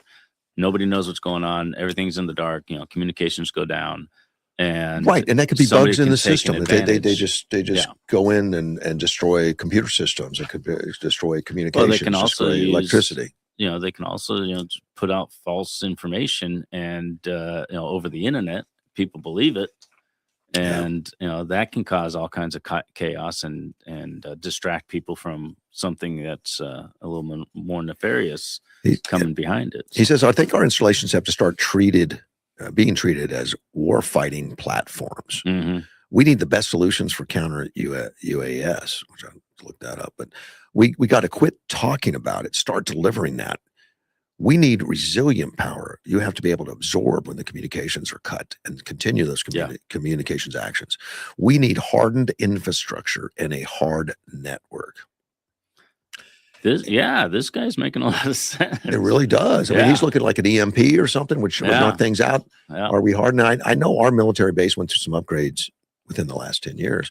They are now independent as far as energy. They have their own generating backup generators that can run the whole base. All right. They put those in probably 10 years ago or so. And they can be independent and all that. So there hasn't been some infrastructure and probably some stuff we don't know about. I hope so. But this is a Marine base and he's a Marine general. Yeah. He would know it's not enough in his mind. Yeah. Or at least it hasn't spread out enough all over. And it needs to be here at home is what he's saying and not just overseas. Yeah. We need to treat them here. Well, once you get into digital, there's no difference between here and overseas. It's all connected globally. So he's making a lot of sense. And, bringing up potential threats. This is the kind of thing that when something happens, people look back at it and say, oh, this guy said something and nobody listened to him. I think, we should listen to this. When you started, it was saying China was equal to the United States. I was like, no. But when you consider all the different potentials of ways that they can affect us, maybe not, like he was distinguishing between kinetic and non-kinetic. When you throw in the non-kinetic, they could be a serious force. Sure, and we need to take that all seriously. And we've been aware of them for a while and been paying attention to them, but we've always been, they're, they might punch us, but we're going to smack them down. But we all understand. I think everybody has seen a little bit of it, if not not as much as I do, because I'm really intrigued by it. The drone warfare that's going on in Russia and Ukraine, and the advancements in technology. Could you imagine if somebody? I mean, it's so easy to build these things, so easy to get them in. I mean, they could have them all over the United States, and they could unleash a swarm on our military bases, just like Ukraine did to Russia. They released a swarm on the military bases and took out a big percentage of aircraft, and that they weren't ready for. They didn't understand. Truckload. And we have to be paying attention to that. And I've heard that we are, and I heard there's some rhetoric about how to protect against it. And that's, putting them in hangars and putting nets out. Because a lot of times our planes, man, you drive by right now, and we've got probably a dozen Ospreys sitting on the flight line. All right. Now, it would take a $500 drone to take out that Osprey. Yeah. And if it knew what it was doing. It could be sitting in a garage somewhere right now nobody knows about. Yeah. And it could be triggered at any moment. And I believe our intelligence and all that is trying to detect and look and doing that stuff. But I think Miss Marine General's right. We need to look at it like we're at war, like we're expecting an attack, and not like it's a possibility. A new Cold War. Yeah. Yeah. During the Cold War, we always felt like we were at war with Russia. And we were always looking at everything and checking it, behind every corner. Right. Now it's and I hate to think we have to live like that, but it's reality. Yeah. It is reality. Yeah, and when you start including AI and drones, the possibilities really take a turn.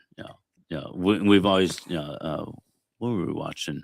Oh, I've been watching the Man in High Castle and the premises. Oh, yeah. What if Germany had won the war? Yeah. And I was like, well, that could never happen. They're never going to be able to come in and take over the United States. One, we're huge.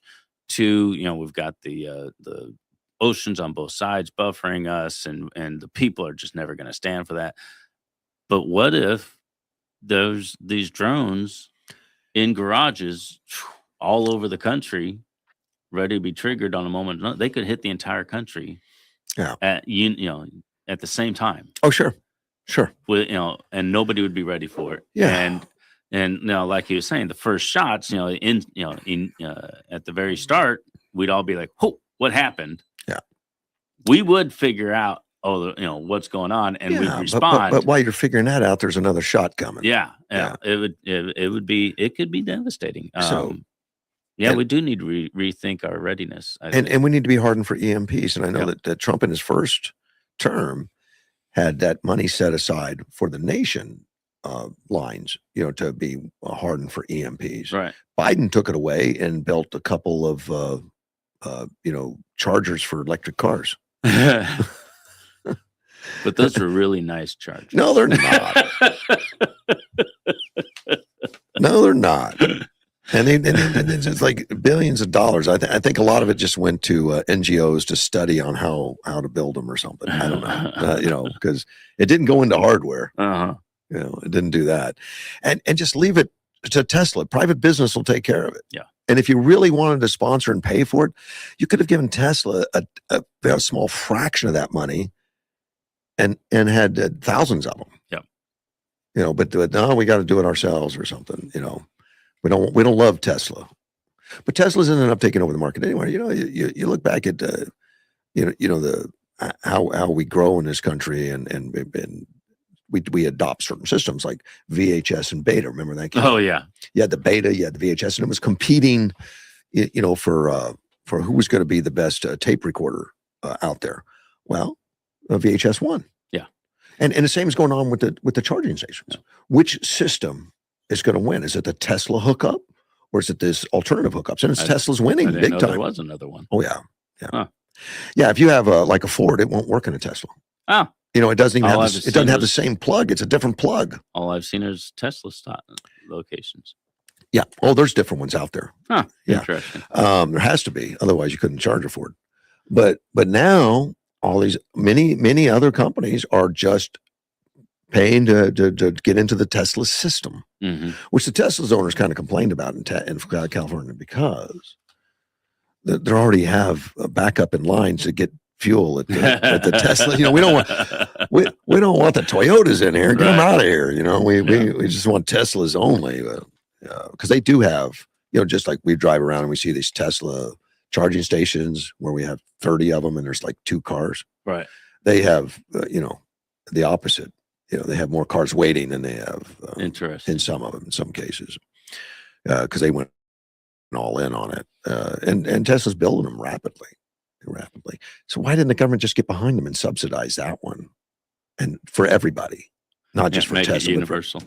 Well, it's becoming that. It'll become that way, just like VHS did. The government didn't get behind VHS. You know what won VHS over beta? No, porn. Well, yeah, because beta would refuse to put porn. Sony was the beta, and they didn't want to release the format to anybody. And I don't know why companies haven't figured this out. Apple did the same thing. They almost went dead because they wanted to be exclusive. It's the universality that makes companies. They refused to work with the porn industry. They wouldn't let that happen. VHS did, and then they won. I don't know who buys them. I don't know. I've never heard. My dad and I remember my dad and I were debating whether or not we should get a VHS or a beta, and we looked at it. I was like, well, the beta holds the same amount of tape as the VHS, but it's smaller, it's easier to store. Obviously, beta's the better choice. So we went with beta, but VHS had already won the market, become such a big part of the market. And we just watched the beta section of the rental store just get smaller and smaller and smaller. And it just got harder and harder to pick a movie for movie night. Well, and that happens in the marketplace. The marketplace wins. And if you look at the marketplace, who's winning? Tesla. Yeah, absolutely. Tesla. And I think particularly our liberal government fought it so much. They hated Tesla so much for not being union. And I'm talking on the left. Right. For not needing federal funds or not asking for it, doing it on your own, not asking permission from states or whatever. I still remember the Biden thing when he got all the UV makers together and didn't invite Tesla. And then, that was years ago. And then he proclaimed that Mary out of GM was the innovator and the future of all EVs, and they're going to dominate and all that. And they just ignored Elon. And that was a big deal for Elon. Right. I mean, it made him realize that he needed to pick a side because Biden picked a side against him. Yeah. The breaker, though, for him was the laws that were passed in California, because he has a son that's confused biologically. And when California passed that law that you could be 14 years old, you don't have to tell your parents, and you can get a sex change and all that. He says, I'm out. Right. Gone. And he just realized the evil that's coming from all that. It's hard to apply the word evil to a person. Morally, I don't want to call somebody evil, but I'll do it for you. When you look at some of the things that they're doing, it's evil. There's just no other word. Yeah. I want to talk about a positive guy. Who's that? Corey Brooks. Corey Brooks. I've mentioned him before. I on heard the show. The name. He is in Chicago. He's on the South Side. Now, South Side Chicago is where the action is, the negative action, the murders, the robberies and stuff. It's a bad action. Right. It's where he put up his church. He's a pastor. Okay.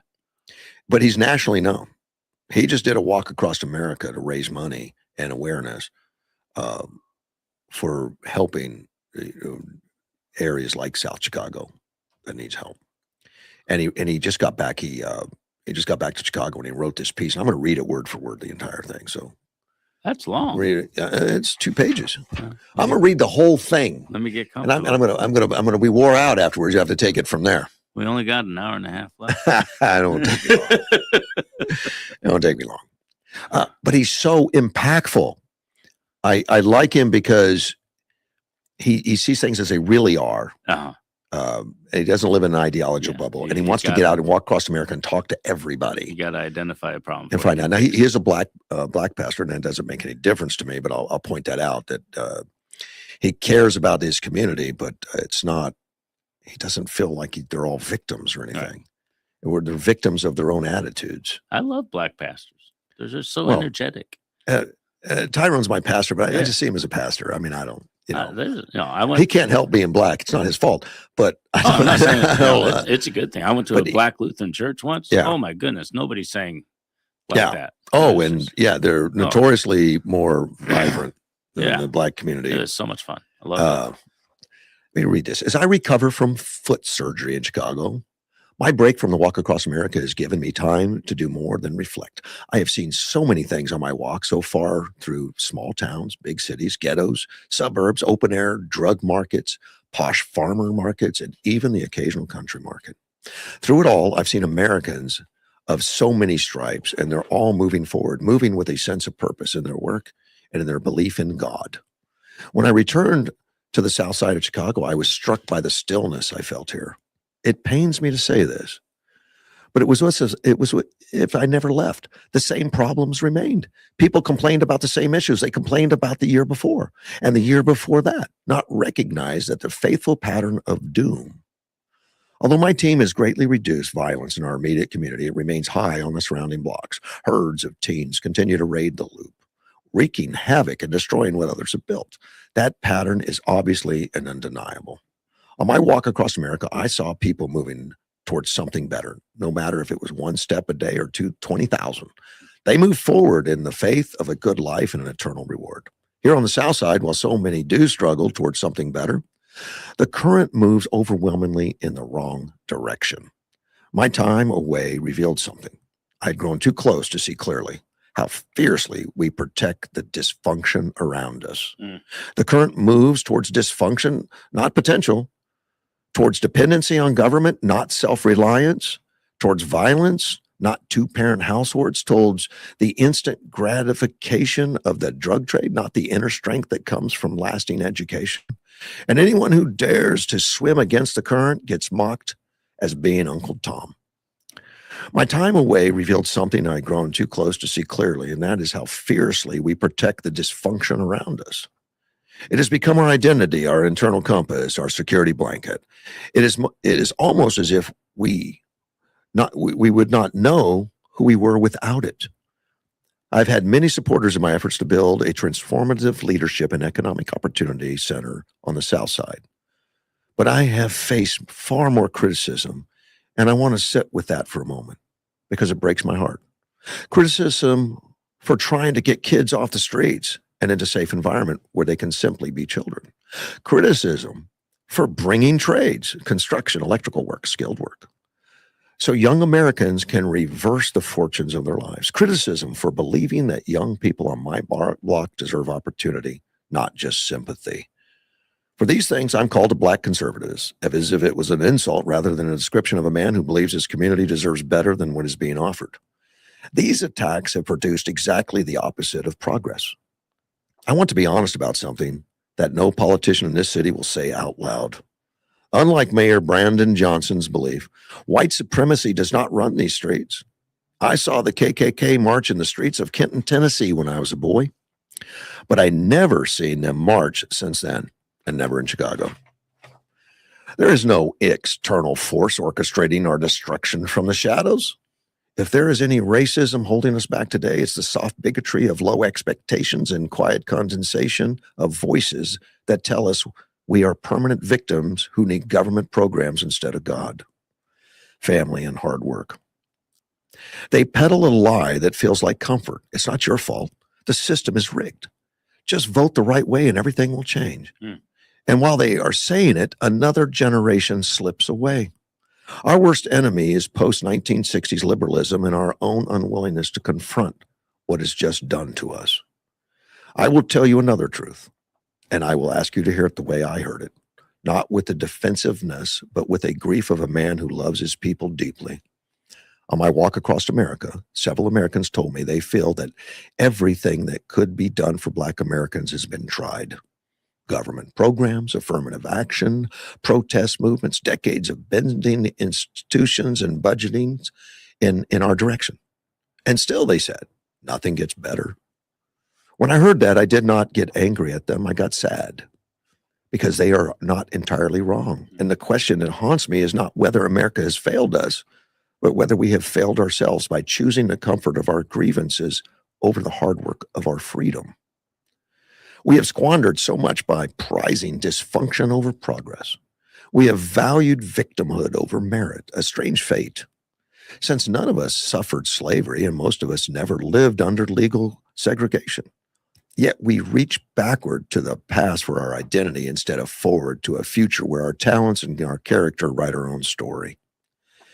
If we are to join the rest of America on the path forward, we must kill every excuse available to us. We must kill the excuse of systemic racism and all-purpose answer to self-inflicted wounds. We must kill the excuse that past oppression permanently defies present potential. We must kill the excuse that this country is irrevocably hostile to us and wants us back in bondage. Not because our history is not real, it is, but because these excuses are anchors, not life preservers. They do not protect us, they drown us. Say all of this as a man who has given his body to this mission.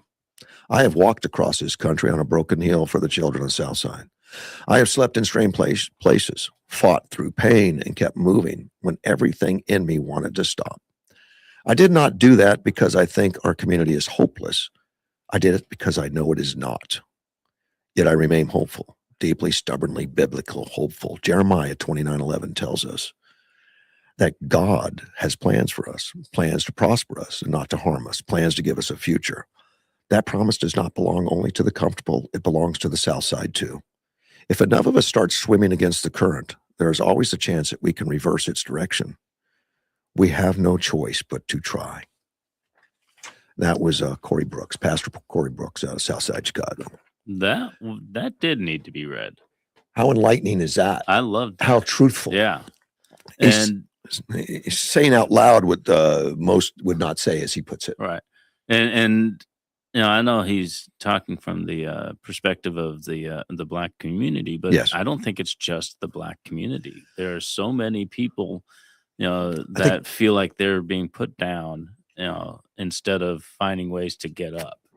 I think you're right. It translates to human nature. Yeah. And the idea that we're comfortable in our dysfunction, you know, people don't like change, even if the change is beneficial. People don't like change. They get used to it. You know, the devil you know is better than the devil you don't kind of thing. You know, I know this life. Right. I don't like this life, but I know this life. So I'm going to live this life and not fight it and not try to change it. No, that was brilliant. I liked that. Yeah, I did too. I thought it was so well written and obviously from his heart. Yeah. You know, and it's not new. I think he said it really well. You know, Bill Cosby, tainted his legacy, but he was saying much the same thing. He's saying, you know, stop using the N-word against each other. You know, stop living in the life that you were given. You know, raise yourself up, get educated, and you know, things. And people have been saying this. He says it really well, but people have been saying this. You know, other Black politicians have, well, Barack Obama, Biden, you know, claiming that the worst threat against America is white supremacy. Right. No, it's not. It's not. He's still, says they're not here. I've seen KKK marches. I've never seen one in Chicago. Right. We're victims of our own dysfunction. Yeah. Yeah. Well, we're victims of being victims. Yeah. Is what he's saying. You know, and we're comfortable. We're comfortable. We're letting people define us as victims, and we're staying there instead of taking. So well said, and we need more leadership like that, and thankfully I think we have, but but the ones that get the headlines are the ones that are saying just the opposite. Well, and you know, he made the point. You have to say the opposite, otherwise you get attacked. Well, yeah. Do you remember Edwards? He was on city council. Yeah. Black guy out of Detroit. Yeah. Great guy. Yeah, he ran with me for the city council. Yeah, great guy. Really like him. He's told me stories about his personal life, which he told me never to repeat, but I'll tell you. No, he didn't tell me nobody's that. listening. He didn't tell me that. But him growing up, they would chastise each other for getting a good grade. Yeah. For that. And when he became a conservative, he was disowned by family and neighbors and everything else, that he was a disgrace to his race. Yeah. And which is bondage. I mean, your DNA forces you to be Democrat. Your DNA forces you to be government controlled. Right. But and he rejected it all. And while you were reading that, you know, some of the thought came to mind. How many people you always see the movies like what was it, Made in Manhattan, where and I refer to movies a lot. I watch a lot of movies, but anyway, That's okay. but her mother was like, "Why are you trying to rise up? You're in your place. This is where you belong. Why are you trying to be better? You Right. think you're better than me." And there is that attitude out there that Yeah. this is your spot. This is where you belong. Right. Don't try to be beyond that. And that's true of the Black community. It's true of poor But it's communities. the community do true it to of all kinds of themselves, and then people. they turn around and they blame it on outside And influence. but they're holding themselves. Yeah. They're attacking each other. Right. Why are you trying to get out of this? Is this not if it's not good enough for you, then you're saying it's not good enough for me? What who are you? And there is that element. And Right. it's hard to stand up against a whole system. It's hard to stand up against family and friends and community that are saying, no, you need to stay here. Right. When you're saying, no, I want to go there. Yeah, don't be so uppity. Yeah. And just to get the idea that I want to go there, right, it doesn't exist in all communities. So it is harder. I like, but that. Particularly in Edwards explained to me, it was harder being Black because there was an expectation that you don't succeed, and if you did, you offended the family. And there, not to say there is not racism out there, and they're not individuals that are trying that will push back against you. Yeah, but I don't think the system is doing it anymore. Yeah, it absolutely was before. The Jim Crow, I would disagree with you. I think laws. the system does for this reason. I think we coddle to that notion that we support that dysfunction. Okay, yeah. So we're holding them back by telling them you're right. Yeah. By telling, rather than slapping them with reality and saying, buddy, you write your own ticket. Yeah. Don't blame anybody. Well, the Supreme Court just yesterday said that Louisiana redistricting was unconstitutional because that's a big deal because they based it on race. Right. It was a minority majority districts, which was par for the course since like the 60s or 70s or something, where states were redistricting specifically, and it was only Blacks. Right. I mean, Asians didn't get a majority. Yeah. Chinese didn't. Mexicans didn't. Yeah. I always found the civil rights movement was a little funny because they focused on one minority, not all the minorities. But it's also insulting. It's like I could never get elected unless I have other Blacks in my community that would vote for me. Yeah. That's ridiculous. Obama got the popular vote. Yeah. He wasn't white. But that's true. He wasn't. No. But when I was reading the article about it, the Supreme Court saying no, that you can't do that specifically because they specify they're doing it based on race, and people were coming out saying, oh, you're trying to hold Black people back and so on and so forth. Nobody's doing that, at least not nationally. Study. Let's take a phone call real quick. You're on the air, Jonathan. Hey, Russ. Hey, good morning, sir. My apologies for calling so early, but so I got caught up in the middle of something. But my partner, I think you spoke to him before, Don. Yeah. Did he reach out to you? If you want, reach out to him. He's gonna be in town. Okay. If you want to just grab it from him, it's in the vehicle. It's kept inside so no one can take it. All right. They just say he has it, and then I have a substitute teaching job that popped up, and I really got to work in this time of my life right now. So not a problem at all, man. I'll give him a call, buddy. Yeah. Thank you for understanding. I just try to make sure everything will work out smoothly. Thank you, sir. I appreciate the call. Take care, man. Bye-bye. All right. Thank you. Bye. I don't think you knew I was on the air. I don't think so either. Yeah, man, it was nothing to do but, with this. It's problem with having my cell phone is, and that is, the phone lines are open 928-941-0304. Yeah. So, but what I was thinking was, people aren't looking at the race when in our country, for votes anymore. I don't think, as far as districting is concerned, they're looking for the party. Well, and it just so happens that a lot of the minorities tend to be Democrat, so it might look like you're targeting people based on race and districting by race, but they're districting by party, and they're trying to arrange it so that the parties are gonna win this one or that one or the other one. it used to be that they districted by race. I'm absolutely confident that they did. Well, they But did. it's changed. Well, they times did are different now. because they misunderstood the Voting Act. Yeah. And the Voting Act, was misimplied. Right. And every state did it where they had minority majorities. Right. Where the assumption is, well, nobody black would ever be elected if you didn't have a black community. Right. Which is just fallacy and it's insulting. We elect people. Right. Whatever that is, and yeah, there's racists out there from every race, I'm sure, but I don't think it dominates everything.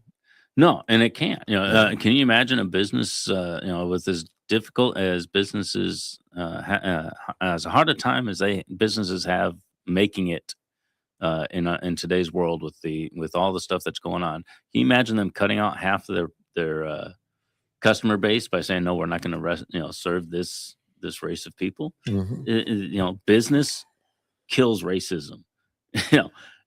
Just the nature of the business is going to stop people from saying, oh, I'm not going to serve you, but I will serve them. The elections, kill racism because, I'm not going to take your vote because you're this race or that race. I'm going to speak to the people that are going to get me elected. Right. And it's about communities.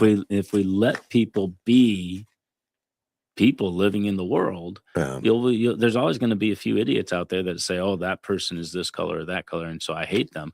But the system as a whole can't tolerate that. I've known real racists. I've known them. Yeah. And I've known accidental racists that don't realize they're racist. Yeah. I'm not a racist, but you know how they are. I'm like, holy crap.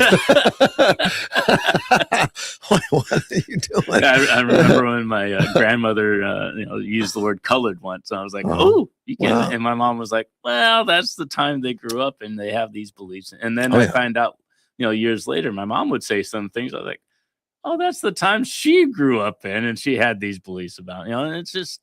Yeah, no, racism does exist.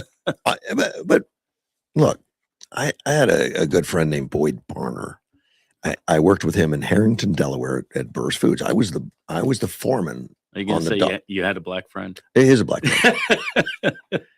But he, I was the foreman on the dock. I was 19 years old. Uh-huh. And everybody was much older than me, but I was running a good shop, and Boyd Bonner saved my life once,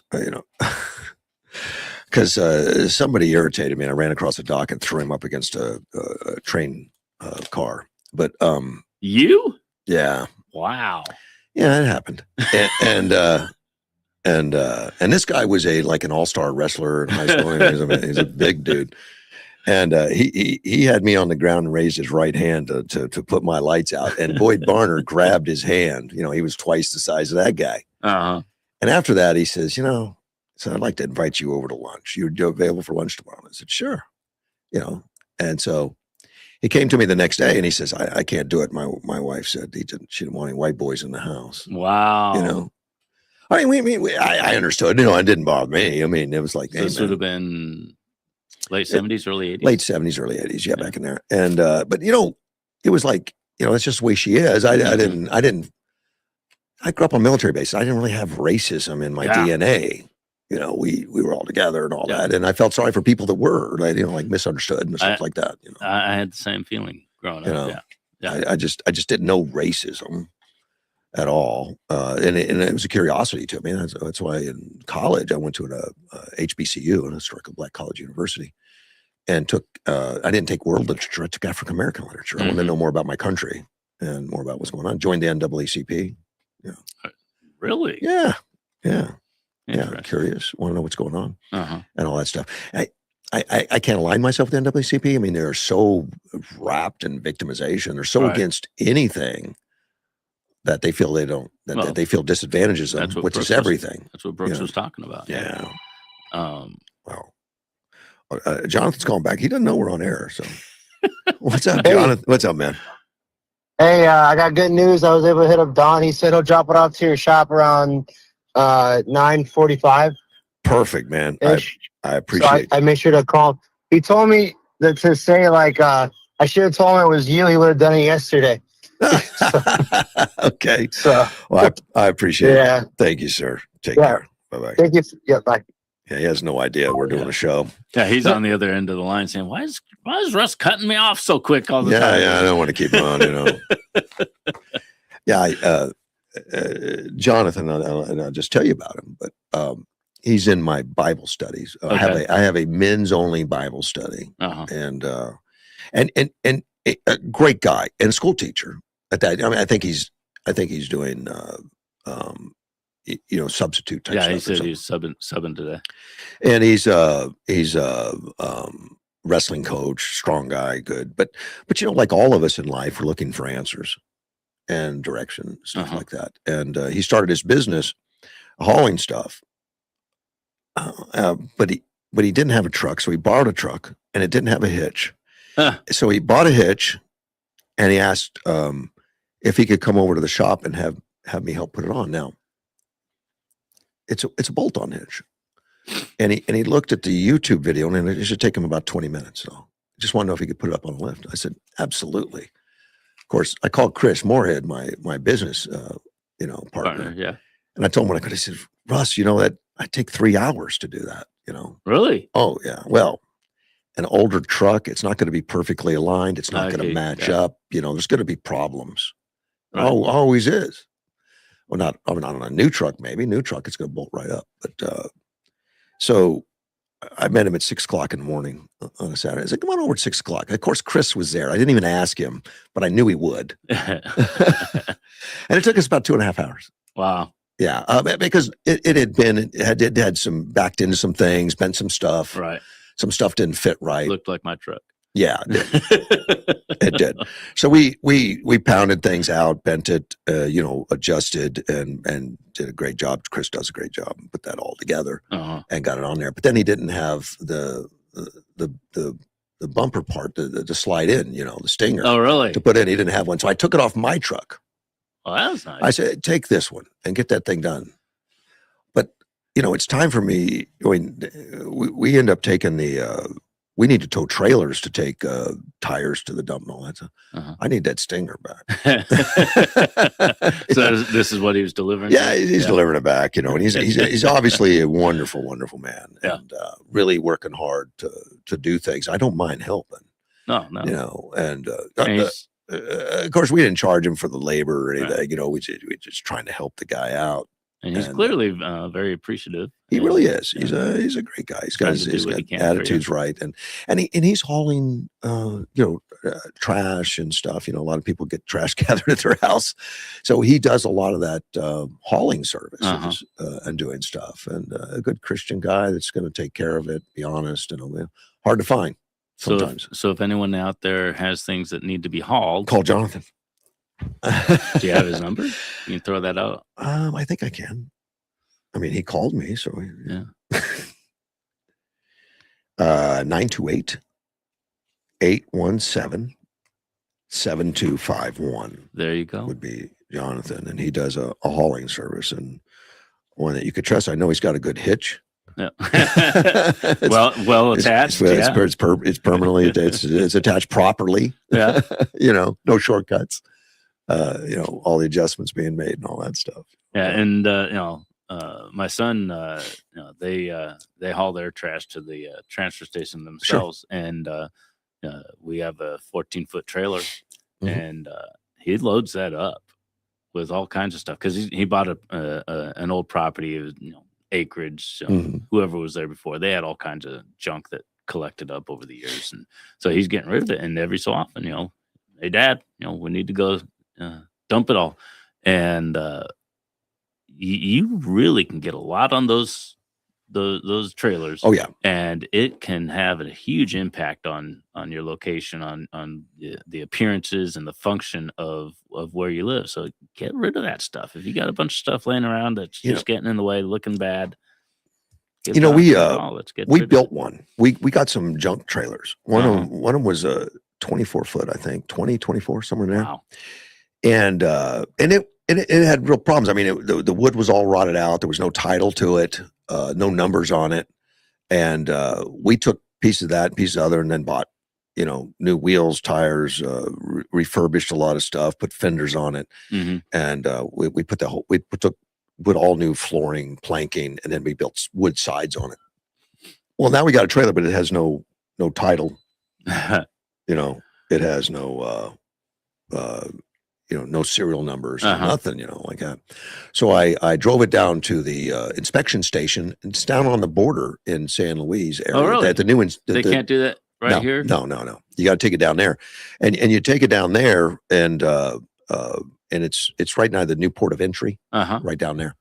Take it down there and wait in line.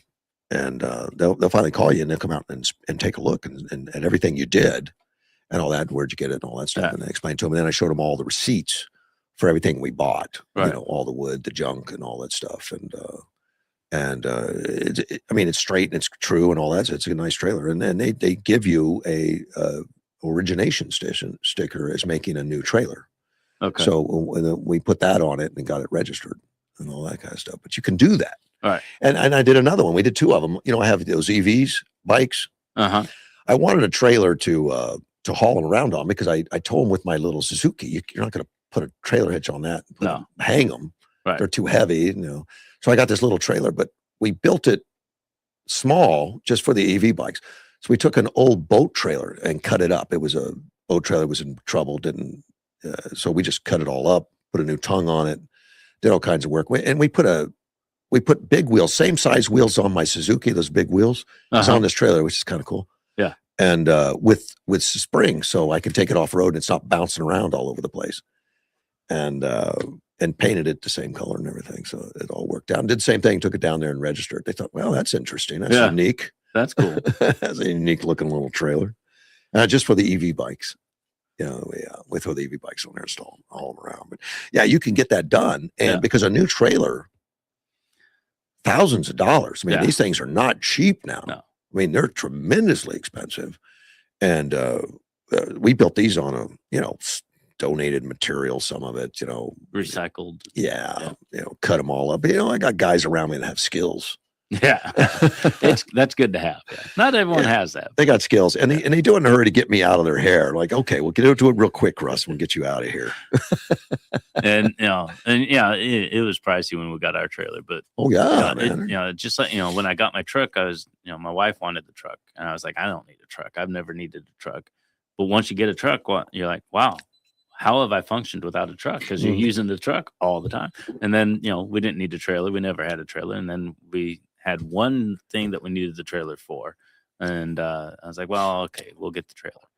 And we use it all the time now. Yeah. It's just crazy how you never need something till you have it.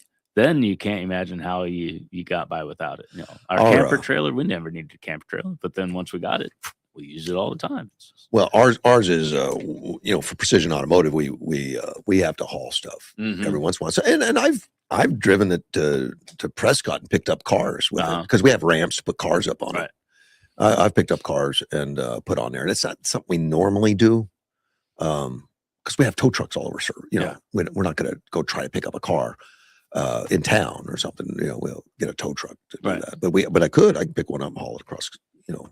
Haul it from Prescott and back. It's nice. You're not going to tie ropes around it. Oh no, it's ratchet. I mean, there's anchors built on this, and there's ratchet straps on the tires and all that. I mean, we do. I mean, these guys are professionals. We don't mess around with that stuff. I wouldn't trust a rope I tied anyway. Yeah. I'm not a Marine. Those guys know how to tie rope. Yeah. I need the ratchet straps. I love ratchet straps. I do. They're so cool. I do. But I personally went up there and did that one, the car I towed home from Prescott and stuff. Somebody was in trouble and all that. And I said, all right, I'll come get you. Yeah, a tow truck from that distance would be expensive. So yeah, I didn't charge them. Yeah. They're a friend, and I just went up and saved them. You're too kind-hearted, Russ. I am. In fact, today, as soon as I get off this show, you know what I'm doing? What are you doing? I'm going to L.A. Oh, yeah, your granddaughter. My granddaughter, apparently I told my daughter, she asked me some question like, hey, Dad. When are you going to pick her up? And I love it. And it's like, hey, Daddy, she softens it a little bit. Right. Your granddaughter is got a contest in L.A., but I can't take her that day. Can you drive her to L.A. and drop her off? Mom's going to be there. Meaning my ex-wife is already checked into a hotel there. So I'm doing a delivery service for her to take the granddaughter so that she does this competition and dance and tap and ballet and all that crap, which is wonderful. And so I'm taking two kids. I'm taking, my daughter's stepdaughter also. There's two of them, an 8-year-old and a 7-year-old, to LA, 5 hours one way, drop them off to my ex-wife, and then driving right back home and going to be on the show tomorrow morning. How are they getting back to you? Well, my daughter will be going up there on Friday evening. Oh, so they're going to be there for a few days. Yeah, they're going to be there for a few days, and they're going to attend some of the dance stuff, and she'll drive all four of them. My ex-wife lives in Florida, so she flew to LA one way. And when she flies home, she'll be flying out of Yuma or Phoenix or something. I don't know. Okay. And she's down here to help out with all this. Of course, they love going to these dance things, these dance recitals and all that stuff. And I'll get video and stuff, but I'm going to be 10 hours windshield time afterwards. Yeah, half of that is spent with your granddaughters, though, so that's not terrible. That's awesome. The rest of it will be spent listening to videos and stuff on the way home, and I'll get some education stuff on the way back. I don't waste that time. Right. I do listen. But I'll take my old pickup truck, that old beat up pickup truck, a 2000 GMC with 270,000 miles. I wouldn't call it beat up. It's in pretty good shape. Oh, no, my truck is beat up. Yours is more beat up. You look inside the bed, man. I mean, we use the heck out of that truck at work. Yeah. We throw all kinds of transmissions and rear ends and all kinds of stuff in there. That's what a truck should look like. And they're not gentle. Yeah. My guys are not gentle. And I bought that truck in 2008 used with 20,000 miles on it. Mm-hmm. It's a personal truck of mine that I drove on. The kids had it when they were in high school and stuff. And I gave it to the business. And since then, it's had a new transmission, new engine. I mean, mechanically, it's sound. Yeah. It's really sound. On the outside, it looks like an old beat up GMC. But that's what a truck should look but like. it looks nice. It rides used. nice. And I've known that truck for 270,000 miles. So. Yeah. I've driven the heck out of it. I've driven it all over. When I owned Napa, I mean, I used to take the boys to Las Vegas for training, report leadership training and stuff like that. I used to go to LA all the time. I used to drive Salinas. I had stores in Salinas. So I put tons of miles on that truck. And I flew the aircraft a lot too. I mean, I had an aircraft for that, but quite often we had to take trucks. We had to take so many people and take, merchandise and stuff. Right. I'd take the truck. Otherwise, I'd just jump in a plane and go up there. But it's got a lot of hard miles. Yeah. Good. And it's worthy. I'd drive it at Florida today. I mean, it's fine. It's about keeping the maintenance up. Right. And I don't keep my maintenance up. I admit to that. But well, it's a local truck. Truck you're not gonna. You wouldn't take it to LA. I would. You would. Yeah. Well, that's okay. I'll come get you when it pays stuff. I have confidence in that truck. Well, that's good. Well, I have confidence in mine too, but I tell you, yesterday I told Chris, my business partner at Precision, go through that truck real quick, make sure she's ready. Oh yeah. Air pressures and oil. I'd have a checkup before I go on a long trip. Yeah, that's just smart. Yeah. Make sure that you haven't neglected something. Oh, I know I've neglected things, but I'd get them not neglected real quick. That's the advantage of owning a repair facility. Yeah. I go out and I'm hard on my Suzuki, but it's okay because it's Chris's job to fix it. I can tear it up. Yeah. And I drive hard. Yeah. And they've done so much of that Suzuki. It was completely stock when I bought it. Yeah, you've been telling me. There's no stock on it now anymore. Mix it up. Yeah, it's all jacked up and extra tires and everything, but it's all done professionally. So a lot of times people do that in their garage and there's trouble afterwards. Well, a lot of times you can't do that stuff to your car anymore. The newer cars, you really need specialized tools and knowledge and correct. Well, and a lot of people will put their cars up 3 or 4 inches and they won't adjust the steering mechanisms. They won't adjust, the drivetrain and all that stuff. So it puts different pressures on all that. And then we get them into the shop. They say, I don't know what happened, but it tore up all the half shafts, fell out of the car. And everything. It's because you changed the angle of them when you moved them up. It wasn't made to do that, which requires additional work. And see, my Suzuki has all that done. They readjusted everything, so I wouldn't have that problem because they don't want to have to keep fixing it. Well, even regular They're maintenance lazy. can be difficult these days. My truck, I can change the oil myself. My boy son and I we did the brakes on it. Yeah. I've dropped gas tanks and Yeah. done the fuel filters, and but more and more, you just can't do that with the I've newer watched cars, people do that too.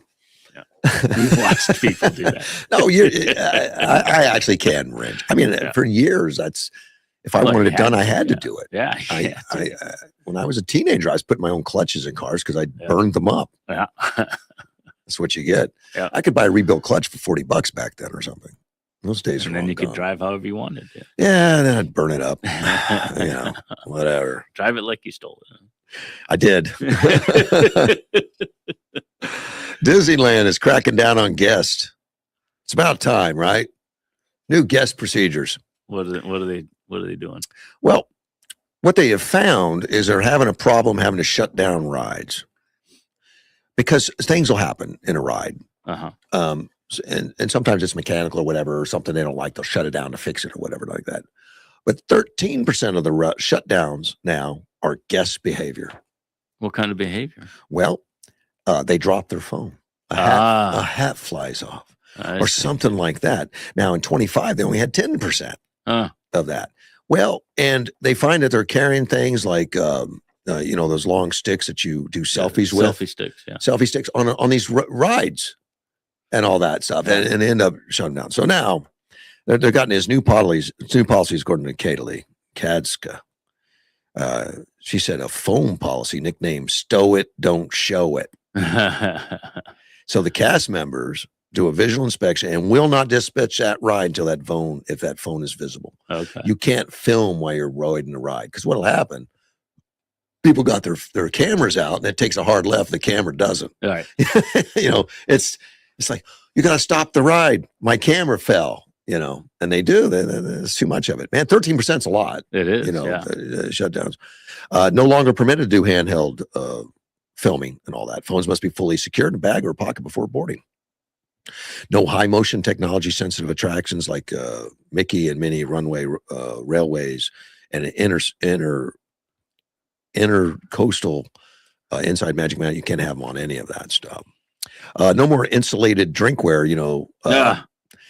People were carrying their own. Like I have this little insulated drinkware here, which is hand because they're holding on. They're holding on to it, and all of a sudden it slips out of their hands. Are you going to be drinking while you're riding? I guess they hold on to it. They take it with. Crazy. They take it with.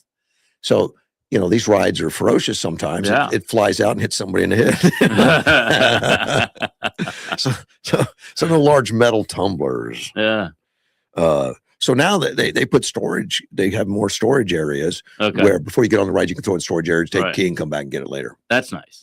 That's nice because I found that beneficial. People do want to carry stuff. Yeah, we've always had strollers because we had kids, not for the kids, but to carry all the stuff for the kids. The kids had feet; they can walk, but we'd put all our stuff on the strollers just to move it around through. Is that right? And they have the stroller parking, and we've always felt comfortable, leaving things in the stroller parking. I imagine it's people pretty good. They've got cameras everywhere, but security. Yeah.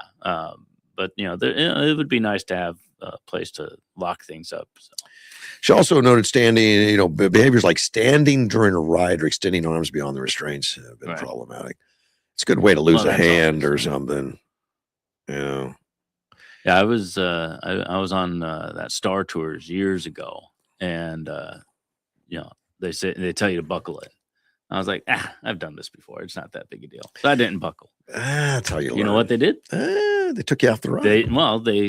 They checked their little board that told them which buckles are who's not buckled up, and they came over and just called me out right in front of everybody. Sir, you need to buckle up or ain't leaving. Yeah, and I was like, you're holding up all these other people. Yeah. So I buckled up. See, that's what it takes to get you on board. I only did it that one time. That was years ago. I was a dumb kid. Now I'm a dumb old guy. Well, aren't we all? They've also included security out there, and there's new security checks, and they have instituted face recognition on entry gates. That's a new rollout. Now, a lot of this population are offended by that, and they don't accept facial recognition. It's too much Big Brother. I don't want to know. They assure everybody that's going to be deleted in 30 days. Yeah, I've had a lot of government assurances that I don't believe, but it doesn't matter. It wouldn't bother me. I don't have anything to hide. There's so many cameras in use on Disneyland that's catching you in the background anyway. Oh, if somebody wanted to know where you were there, I don't know how many cameras they have at Disneyland, and this is the one in LA. I don't know how many cameras they have. The handheld, everybody. Well, I'm talking about the ones in, that are embedded, hard mounted. I'll bet they cover every inch. Yeah, I'm sure. For liability issues and everything else, slip and falls. People looking around to fall when nobody's looking. And then they say, "Oh man, you owe me." That's happening at casinos and stuff. You see these guys that fake falls, and then they show the video. They say, "Never mind." No, it's not a never mind. That they'll arrest you. Oh, then they should. Oh yeah, they should. That's how you stop that stuff. If you don't want to go through the facial recognition gate, they have another gate available. It's the old-fashioned pat down, if you want, and all that stuff. I don't know what they do, but they're changing. I think it's smart. Yeah. Last time we went, they you didn't just have a ticket. They took your picture with the ticket, and they would look at it, when you came in to make sure you weren't passing the ticket off to somebody else. That's then they mentioned that in here. Yeah. But now with the facial recognition, then now it's digital. Yeah. I'm okay with it. I have nothing to hide. Come on, I can go up there and say, "I'm Chris." They said, "No, you're not." Oh man, you can look me up. I'm okay. So good for them. Good for Disney. And they've got a lot of people to protect. Yeah. Well, and I just did a story yesterday about Six Flags that just reopened under new ownership, and there was like a lot of brawls going on. The kids were fighting because they were complaining about so many people that couldn't walk that were on these little scooters, and it's taking too much, blocking sidewalks and all that stuff. So they started fighting each other and all that stuff. But the facial recognition, all that, I mean, it's gonna weed that stuff out, right? You feel like fist or shoving is the way to fix problems. You probably shouldn't go to Six Flags. No, I would agree. You shouldn't be at Disney. Yeah. If you can't control yourself, then go to Southside Chicago. talk to Pastor Brooks. You'll fit in. He'll man. help you out. Yeah, you'll fit in. You can be a victim over there, man. The worst mayor in America. A lady that's been dubbed that worst mayor. Her name is Tiffany Henyard. She was dubbed that while she was in Illinois. She lived in Illinois, and she was dubbed as the worst mayor. I don't know that. There's a lot of bad mayors out there. Man, she really went over to. She worked overtime to make it happen. How did she earn that title? Well, she spent a lot of government money on going to the beauty parlor and having her nails done and stuff like that. But she said it was part of being a mayor because she has to look right and all. And she gave herself pay raise and all that. In fact, at the city, and it was Dolton, Illinois, when she first was mayor, and it's a village, it's not a real big place. It had $5.6 million in the balance sheet in the bank account. When she left, it was a $3.6 million deficit. No way. A lot of corruptions, charges amongst all officials, and using her funds as her own piggy bank. That's a lot of for makeup and manicures and stuff. Yeah, there was a lot more going on. She even went to lavish trips to Las Vegas, saying it was for business and all that stuff. Maybe they had maybe they had a meeting there for something. I don't know. So anyway, she was the worst mayor. So she didn't get reelected. In fact, she moved to Georgia. Yeah, she decided Georgia would put up with me. Why is she not in jail? It may be coming. I don't know. I mean, she left there in about a year ago in Chicago. I don't know if it's caught up with her yet. I don't know. But anyway, she's in Georgia, and she's running for Fulton County Board of Registration and Elections. And they must have a big budget. I don't know. Yeah, they probably got too much money in the bank.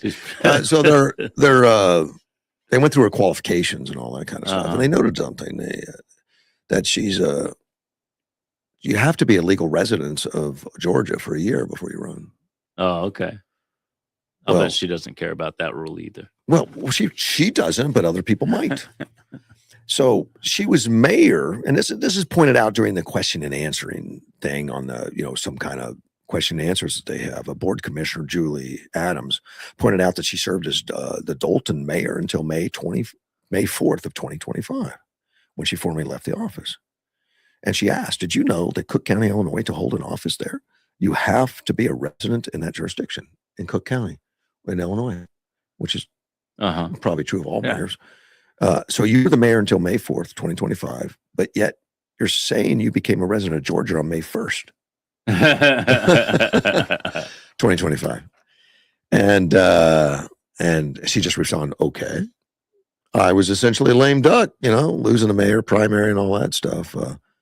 But you were mayor, correct? My title was mayor. Yes. Now they researched it. And she was still receiving a paycheck. And she's still registered to vote in Illinois. She's the kind of politician that Edward's talking about. Oh, my gosh. Yeah. Yeah, it was board member Douglas Shelby that pointed out that she still appears to be registered and vote in Illinois. And the elections board later voted 3-1 to approve her residency requirement to run for election. No. They approved her. It'd have been racist not to. No, they don't say that. I put that in. I was shocked when you said that just now. I was like, I didn't even hear anything about race in this whole time. No. Just well, you got to bring it in if you don't get what you want, She said she did not answer questions on whether she received payment from the Dalton, though, through her term as mayor and Thornton Township trustee. So they looked into it, and she received a gross pay of $12,007 from March 7th to May 2nd. That's for the mayor. Our mayor doesn't make that. It makes that in a whole year. She made that in a couple months. And she also received $8,600 from Thornton Township for the first 2 weeks. I don't know what she was getting paid Thornton Township for. She got money for both. And she kept raising her pay, And you should never give the mayor and council the opportunity to raise their own pay. Exactly right. Yeah. They always. So she was dubbed the worst mayor in America after the corruption and all that kind of stuff from her mismanagement of funds. I don't understand how a panel could approve. Well, they just proved her residency. I don't know that they're going to assign her a petition to be a candidate. I don't know. How could they prove the residency? Right. When she hasn't been there a year. She says I was lame duck, so I moved here anyway, which she was mayor getting money. Right. Wow. So you're not a resident. You can only be a resident of one place. So really, are you going to vote for her? There are many people that would. She's a crook, but she's our crook. Right. Oh. That is shocking. Yeah, it really it does. And it's just another example of the problem with politics in our country right now. People are not looking at, if she has a good bumper sticker, she could get reelected. Well, she dressed nice and had great makeup and some nails and stuff, she's always dressed to the nines, did a great job. So she got elected. Wow. What are you going to say? Did it say how many terms she served as mayor? I didn't look that up. I didn't see that actually, but I would think it took a while for her to spend $9 million. I don't know. When I mentioned earlier about the sniper in Russia, World War II, that became famous, Enemy at the Gates. Oh, I have heard of that. Great movie. I never got a chance to see it. I'm going to Google that. I'll watch that later. And we were talking about ESA a little bit, and this listener asked, how does homeschooling handle higher level subjects like calculus, physics, chemistry when the parents don't have the background? Well, that's easy. Tanya is probably one of the more experts she's fantastic on homeschooling. And she's a former school teacher too. I mean, she has education and all that. They work in groups and groups of parents with different skills, different backgrounds and stuff.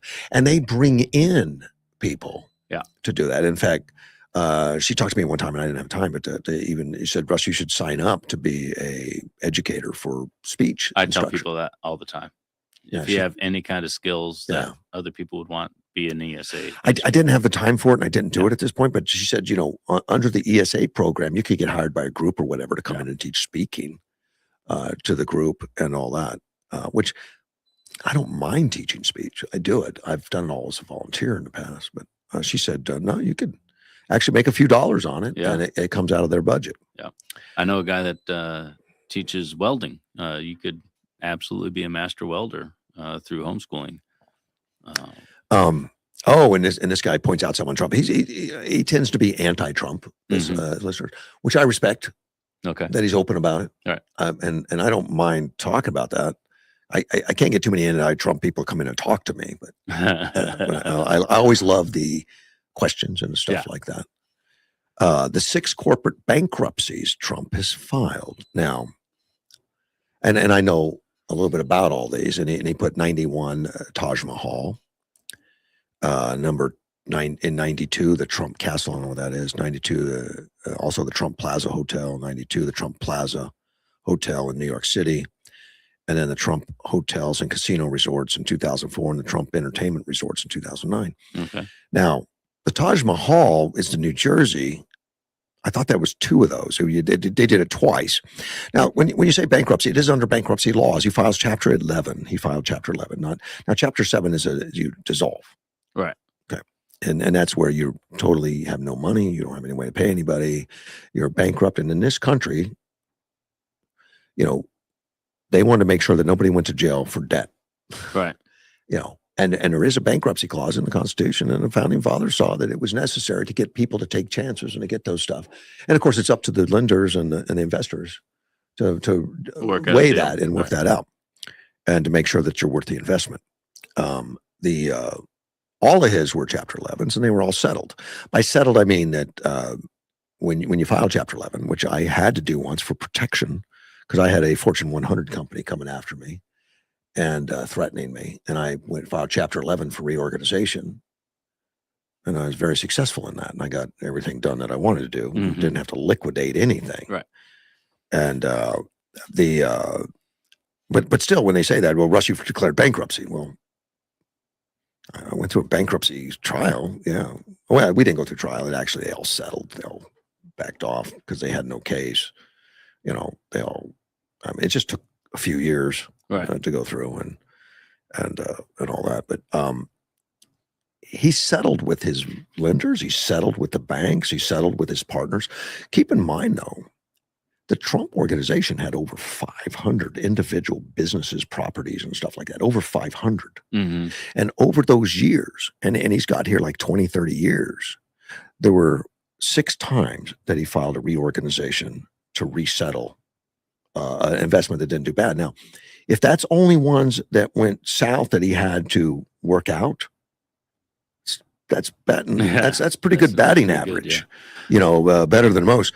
And all of them were settled with banks or whatever to come to an agreement on how we're going to handle the property, how we're going to handle everything.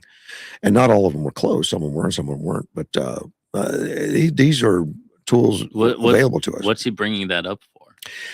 He's anti-Trump. Oh, so he's just trying to badmouth. But I think it's interesting, and he says he found it interesting. I think it interesting also, and I don't think it's a bad subject to talk about. I think it's real. Well, and so many people, and I was one of those people. You hear bankruptcy, and you're like, oh, they're in trouble. Yeah. And like you said, there's a difference between the Chapter 7, Chapter 11. Chapter 11, it's called a reorganization. You're having a difficult time, doing this, that, or the other for whatever reason. You're going to restructure. You're going to come back stronger. And like you said, you make arrangements with your debtors and say this, we can do this right now, and then we can do that later, and you'll get your money. We're all going to come out ahead in the end. And for me, the reorganization, I had a Fortune 100 company threatening to take me to federal court if I didn't sign the papers, of that I owed them a lot of money, which I didn't know. And they couldn't do that once I filed bankruptcy, Chapter 11. I'm protected. Yeah, freezes. It's already going to go through a court. Right. It's going to go through that court and not a court in Georgia, where I have a huge disadvantage, right, and all that stuff. I'm not there. So we ran it through the bankruptcy courts, which gives me a voice, right, and holds off any other actions, and all that. So I got all that done, and they were so mad. This company, they laid $250,000 down to a law firm as an initial payment in Phoenix to destroy me. What company was this? I can't tell you. Okay. But no, your company. Huh? You're the company you own. I own Napa. They were coming after you with Napa? Yeah. And and that was just their initial down payment and all that. And they were tremendously unsuccessful because, the truth is a very powerful thing. Yeah. It's always going to save you, but it has a very good chance. It tends to be the right way to go. It is the right way to go. And I kept meticulous records. We ran it like corporate. When you own a corporation, like I owned Central Motor Parts, okay, and it was incorporated, and LLC or regular corporation. I had some C corporations, some LLCs. You have certain protections, but the banks, most small businesses don't operate within the guidelines of a corporation. And that gives the lawyers an opportunity to call what they call piercing the corporation and taking away your protections so that you're personally liable. So if you own a corporation and yet you're cutting checks for the babysitter and you're cutting checks for schools and you're doing all this other stuff and working it through the business, that pierces the corporation. It makes it, your protection's gone. And then they do everything to you personally. I never did that. I ran it like a business. Because it was a business. It was a business. And I collected a paycheck and I lived off my paycheck and that was it. And we never commingled anything at all, ever. And these lawyers spent months going through every paperwork. And I remember they did I had to go in and get that interrogation thing going on where you have to sit down with the lawyers and they ask you tons of questions and all that. What do they call it? I forget what they call it, but anyway. Deposition. Yeah, deposition. Woo. I loved it. And my lawyer, John Cook at the time, sat in with me. He says, I never do this, Russ, but you go ahead and answer whatever you want. I trust you know what you're doing.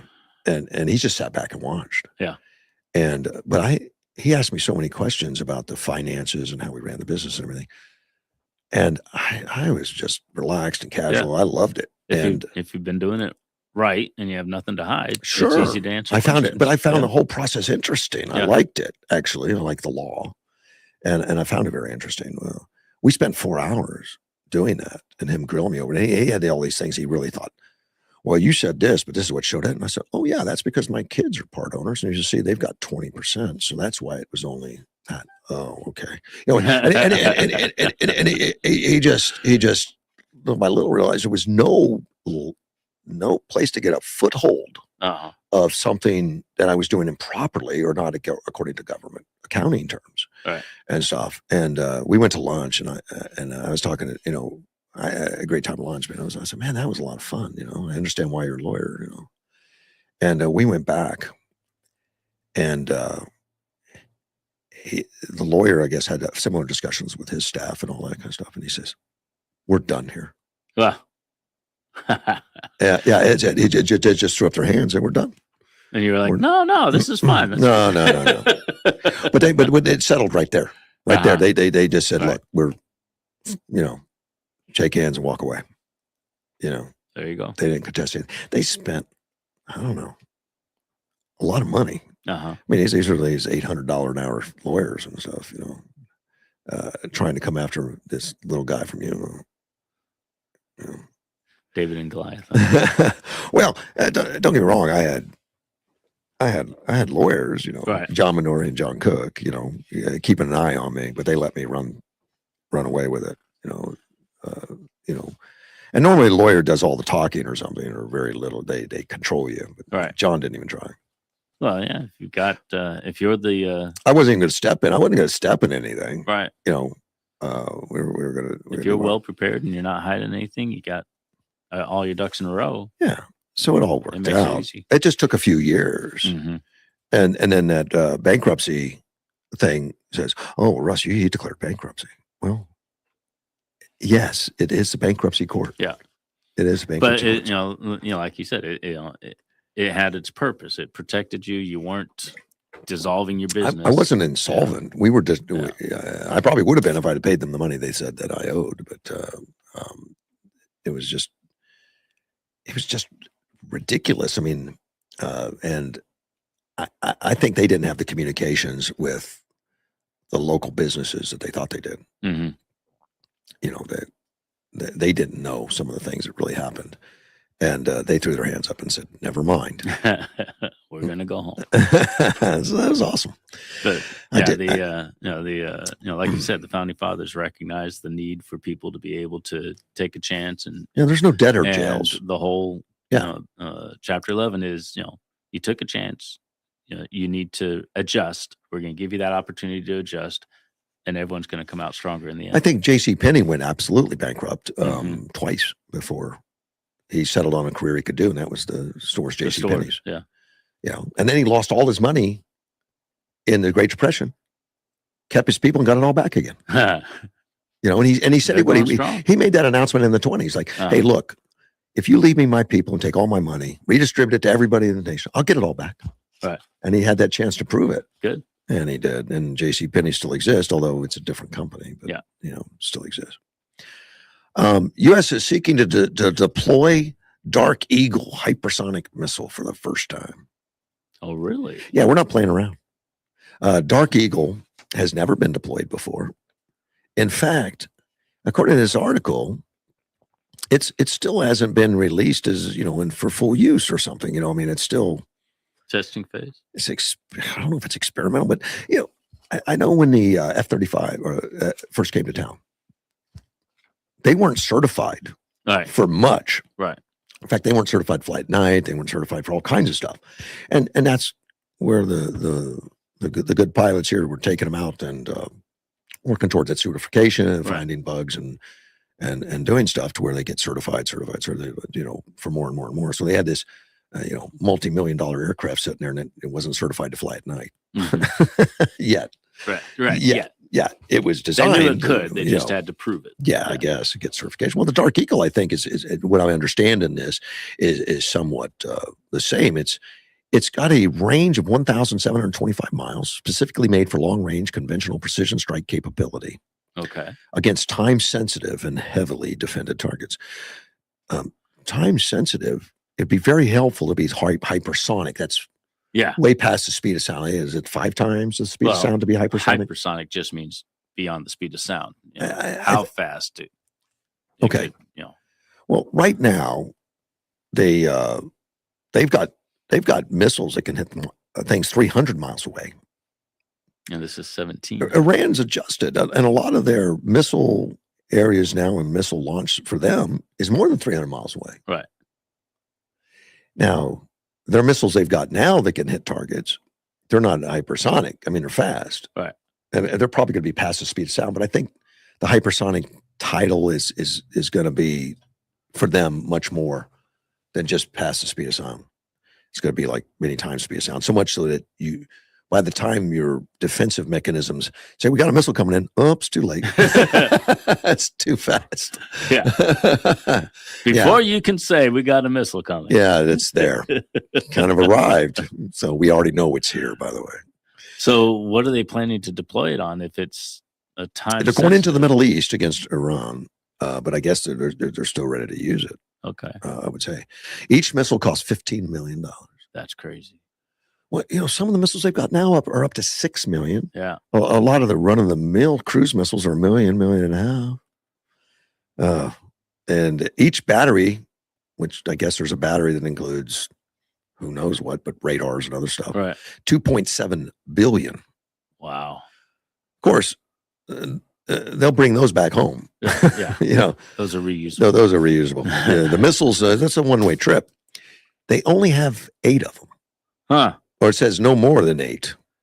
You got to be pretty selective on how Yeah. you use those. Yeah, you're not going to shoot down a $30,000 drone with that thing. Although you could. I would imagine. But it's a whole new level of missile, and I know there was questions because Russia had fired them into the Ukraine, and the question, not the exact same one, but a hypersonic that they have. They have their own version of it, which I think, God, it's been a while since I've read it. They were saying it was like 10 times the speed of sound type stuff. Wow.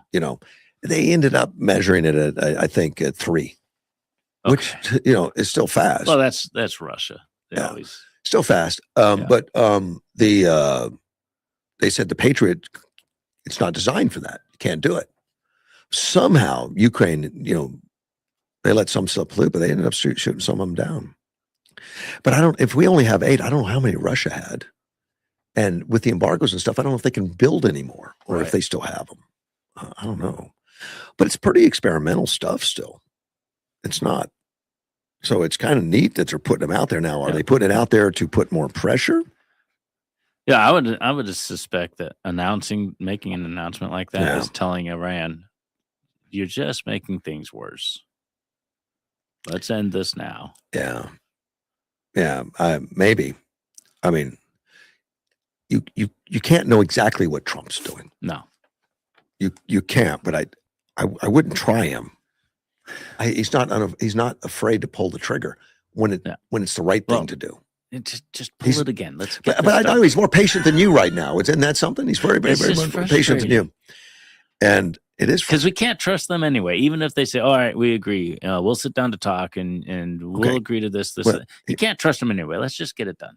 Here is what many people think about his patience and what he's doing. He's working with other people within Iran that are looking to take over the government. But you're right. The current militants, the generals that now have, I guess there's 4 generals that don't like each other, but they somehow have gotten together and are kind of bulldozing and running things. Do that. And that's why talks aren't happening. They don't want to talk. Right. In fact, they've made sure that we don't, putting people on house arrest and stuff. And, but I think Trump is looking for that, somebody stepping up, taking that over. I don't know. And that has to be the ultimate end. I don't know. There has to be somebody in power over there that can be trusted to run the government properly. I certainly don't know how that's done. Yeah. That's what the CIA does. Yeah. Now, my listener says U.S. is winning tactically. Iran may be winning strategically, and he may be right. Maybe they are winning strategically, but I'm not in any position to say that. Well, it depends on the definition of winning. Well, right now it's a what stalemate. What do you think? What do you think winning is to Iran? It's a low bar. They just want to survive. Yeah, that's it. Yeah, I just got to survive. They're just going to stall. So are they surviving? I think they're stalling until people turn on Trump. Correct. That's all they can do. That's correct. Yeah. They can't beat them militarily, but they can maybe beat them politically because they're willing to endure any pain we give them. And we're not. The United States citizens won't. And they know that. Yeah. And look what we've done every time. And recently, or with Iraq or whatever, we just pull out. And all for naught. Yeah. And I think a lot of people in this country would be willing to do that right now. Well, just pull out today. It doesn't matter. Yeah. You've heard them enough. They can't build anything for at least 20 years.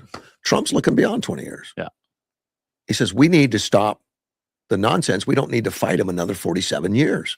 And that's what we'd be doing. And I think that's a fair assessment of the general public is that, they just don't care what's going on in Iran. Every president's wanted to put an end to it for 47 years. Nobody's done it except Trump. Yeah. And they've caused this. Now, Reagan took them on in the Straits of Hormuz, and he sunk half their Marines, everything that floated. And he called a stop to it. He wanted to leave them something. And he made a point, and they backed off. Well, Trump's done much more than Reagan ever did. And they're not backing off at all. Yeah, Reagan was, in fact, we had a lot more damage during that time. It was in the 80s that we had a ship hit a mine, break the hull in half. Right. And they saved it. Apparently, the captain had him chain the 2 pieces together, and he got it into port. And they salvaged the ship, and it got repaired and put back out to service, and it served 22 years. That's cool. Yeah, that's cool. Yeah, so there was a lot of bad stuff that went on during the Reagan thing, as far as more direct injuries and ships being hit and stuff like that. But this military that we have now seems to be like just an amazing level of understanding of how to fend off everything and intelligence and drones. Who knows what all they have? I don't know what all they have. And the more we talk about, the more I rethink everything. Iran, all they got to do is stall until the political climate changes. They just want to survive. We can't win until there's somebody in power over there that can be that can run the country legitimately, and that takes time. It's difficult to accomplish. And if we, I keep saying, "Well, just finish it already." But if we do that, if we go in, guns blazing, we could turn the people against us, possibly, which is not going to be helpful. And I don't understand. It's not going to move our agenda forward at all. So I understand. Trump's things need to be working in the background that we don't know about. But I just really want it. He's a businessman and a builder. What he's offering them is peace, and you'll build your country bigger and better than ever. And that's the thing that's what Venezuela's doing. Well, we've been doing that since we learned our lesson in World War I. Don't keep people down after combat. Build them up. Germany is bigger and better than they ever were before. They're a good ally. Japan bigger and better than they were before. They're a good ally. When we can come to terms with the future after the battle, things work out good for everybody. But these generals that's what we need to do. These generals can't do that. Yeah, because their ideology won't let them. Right. And exactly. And the people that rise up, if they do, would kill them. Yep. That's not a good retirement. Yeah. So their only choice is to resist. Frustrate Trump and to put it off and hope that the American people say enough is enough, Trump, stop. Yeah. And we got a lot of American people trying to help them. This is going to, and I don't mean the Iranian people, I mean the Iranian leadership. The Iranian people and the Persians, they don't like it apparently. And I only know how could you?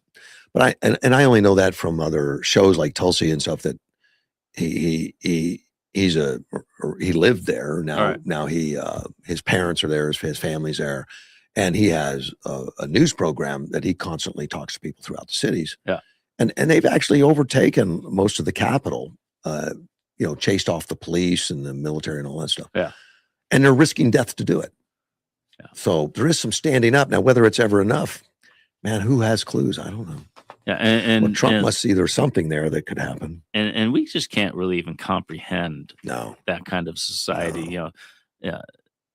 They've been indoctrinated since they were children. This is the way they death to think. America. That's we say Pledge of Allegiance. They say death to America. Yeah. But I mean, even beyond that, just don't speak bad about your government. Things, you got to follow these rules and so on and so forth. But indoctrination, if anyone with a child knows that you can tell them the same thing over and over and over again, and they're still going to resist. They're going to have their own idea.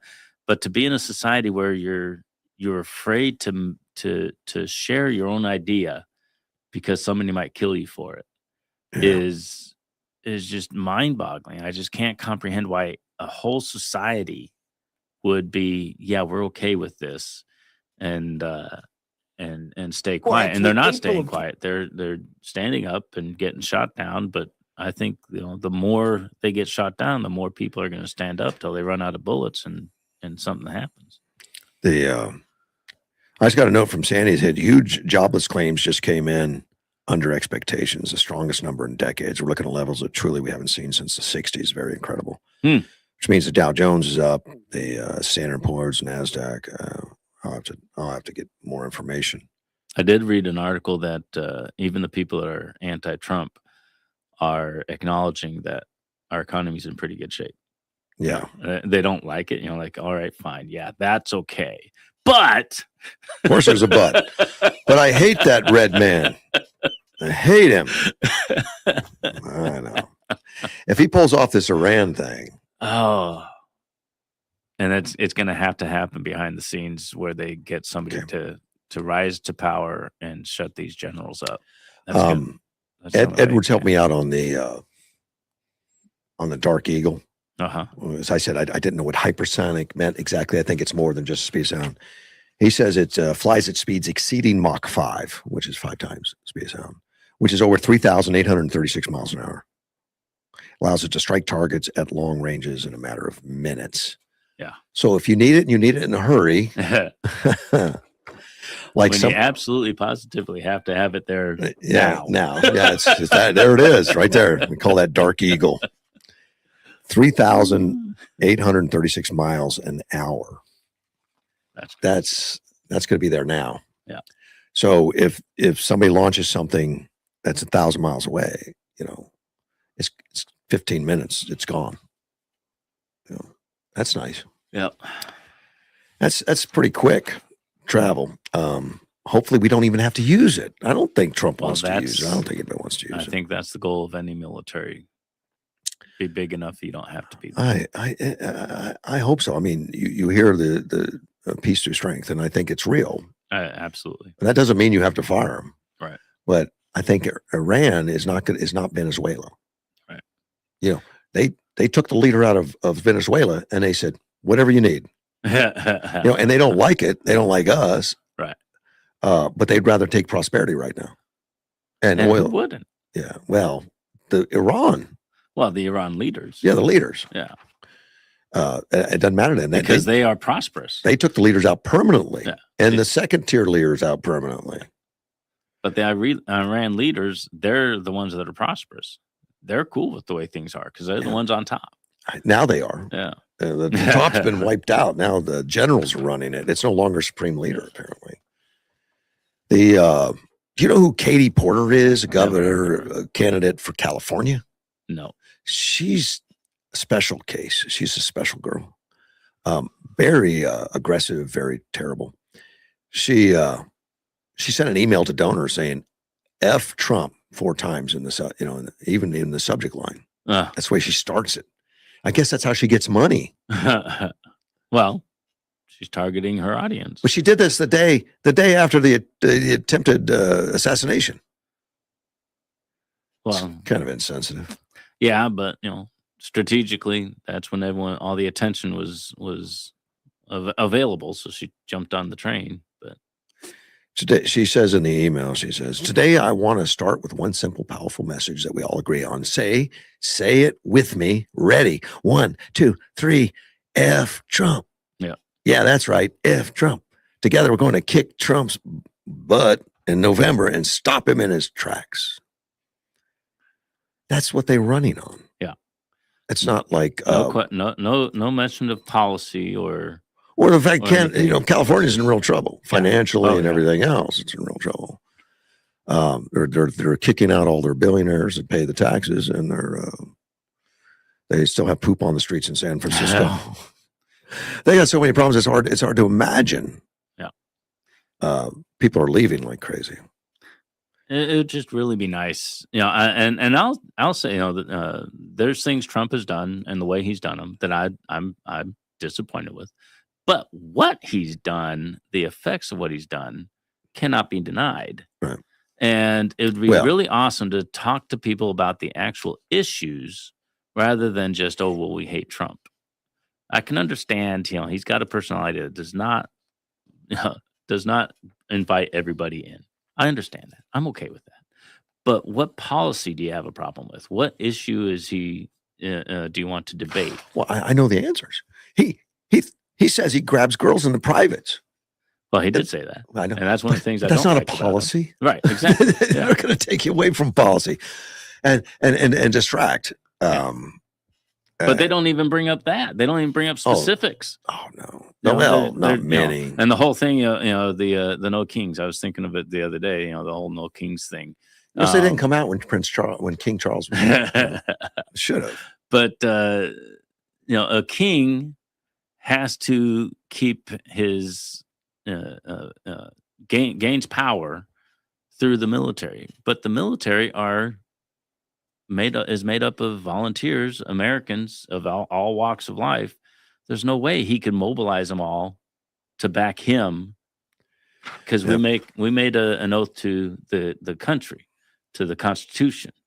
We didn't make an oath to the president. We made an oath to the Constitution. If he starts acting unconstitutional, he's not going to have the support of the military.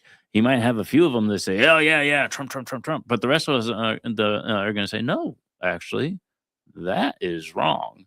we do, like what's his name? Kelly said, you have a right to disobey orders. And it's actually a responsibility to disobey illegal orders. And if Trump tried to do that, they would disobey. I know. Well, Kelly only says it because he's trying to cause Because, chaos and dissension in the There's one ranks. particular order he wanted them to disobey, with the getting rid of the deporting the immigrants. Right. But we all know that, and it's not going to happen. A president cannot become a king by splitting the country like that. A king, it's ridiculous to even say it. Yeah. Well, when you think about it logically, it makes no sense. But they don't think about it logically. There's no logic out there for that. Edward sends me a few things. Not always good news. He's equal. He's equal on that, right? I think he enjoys taking. Core inflation rate hit 3.2%, which doesn't surprise me. Right. With this oil embargo and all that, it's going to hurt us a little bit. And first quarter growth disappointed at 2%. So it's still growing. Yeah. Not like it should, or not registering like it should. And I don't know how much all that. The stock market's still doing well, still hitting record numbers and stuff. And the economy has so many variables involved. It's hard to look at one number or that number. But as a whole, people are living their lives. They're getting up. They're going about their business. They're feeding their families. But the numbers are pretty good. Yeah. It's not like, the stuff we suffered under Biden, where we took real income loss. Mm-hmm. People are taking pay cuts without actually getting a reduction in dollars. Just the dollars didn't go as far. Right. He also says Cole Thomas Allen waived his right to challenge his detention in jail for now. I don't even know why that's a big deal, because he's not going to get out anyway, I don't think. He's caught pretty much on camera and his manifesto and everything else. Right. That he had Illinois. I don't think he's getting out of jail. I do not expect to see him at a birthday party anytime soon. I don't think he's going to be ever out of jail. But hopefully, we'll see. That was kind of crazy. It's, watching the video of him running. He was running fast. I'm assuming that video was in real time and not sped up, but it looks sped up almost. When I was watching it, there was an officer. He had letters on the back. It was too blurry for me to see what letters, but clearly he was a regular officer for some organization, and he saw him coming up the hall, and he starts drawing his weapon right away. But the Secret Service guy was standing there leaning, looking off in another direction. The kid was past him. Yeah, I remember that. Before he even saw him, and then I was like, that guy needs to be fired. Well, he rushed around the corner pretty fast and came at him. So it was a long hallway. Yeah. That he was running up. That one officer, he was drawn, but he couldn't shoot because the background had other officers. But officers did shoot. There were some that shot, and nobody hit him. Yeah, he said he had minor injury. I don't know if anyone where that injury. I don't think that was a gunshot wound. I think that was handcuffs. Yeah, people underestimate how difficult it is to hit a moving target, especially with that adrenaline rush. And if you haven't, you're not practiced. Well, these officers are practiced. I would hope so. Yeah, I don't know who they are and what they did, but the vast majority of gunshots miss their target. Oh yeah. And it has nothing to do with how well you shoot. I've read stories before where an officer and a criminal are 10 feet apart. And they both empty their guns and no one's hurt. And nobody's hit. It happens. That's real adrenaline right there. But it's just, if you are up close, you're actually better off against a gun than from a distance, because the angle that you have to move to target somebody changes dramatically when they're up close. Maybe. I don't want to be in that situation. I'm not going to test that theory. Not going to be there. I'm not going to test it. We're going to try to stay out of all that stuff.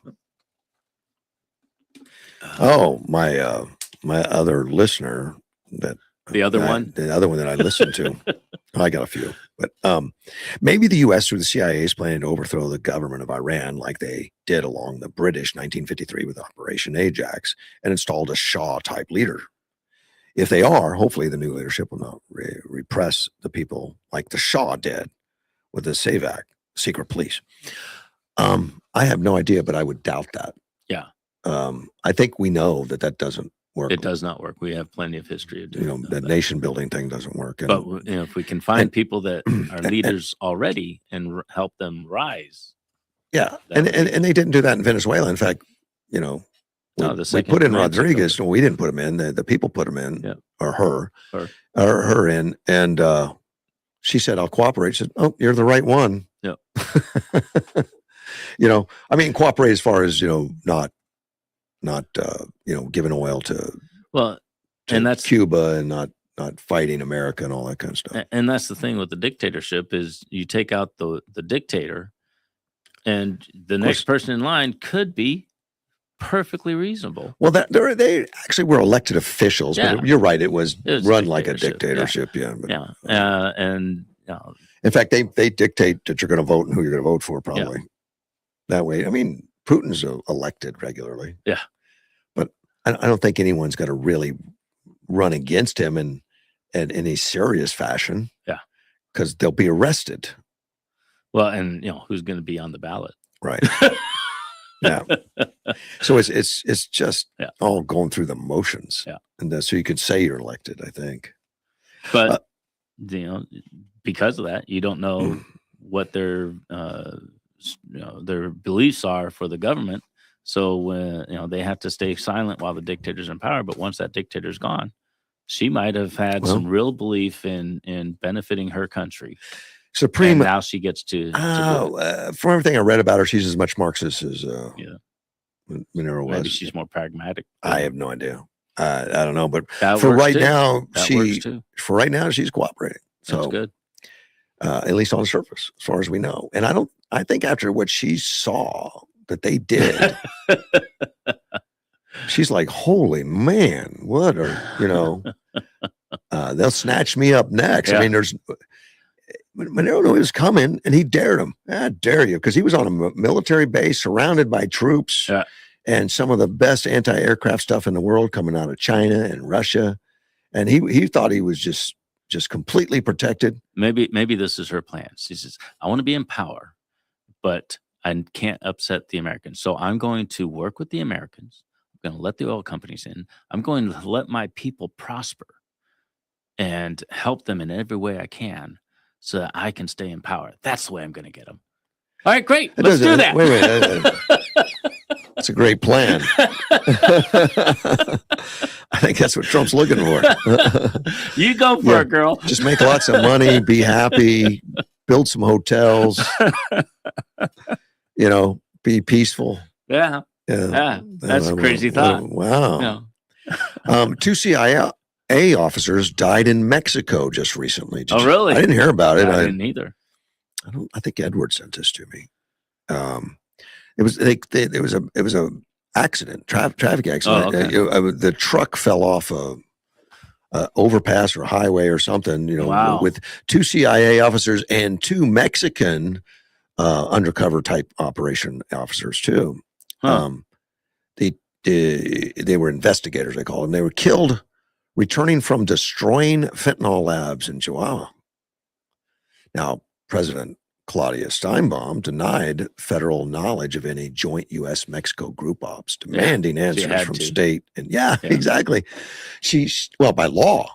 Right. Because by law, those CIA officers can't do operations with Mexican officers without authority given to them or approval from the president. Right. She says, I have no idea who these people are. I don't know anything about it. I'm doing an investigation. Yeah. And it may be true, it may not be true. Yeah. You and I will never know, probably. The Chihuahua AG backtracked on initial claims of U.S. involvement after federal scrutiny, calling it post-operation training. So they're saying those guys were just training the CIA officers. Yeah, we have a long history of, they're just training. I'm reading this thing and go, I don't believe the first paragraph. But they are two CIA agents. They were boots on the ground. The truck skidded off a rugged mountain road in northern Chihuahua on Sunday morning.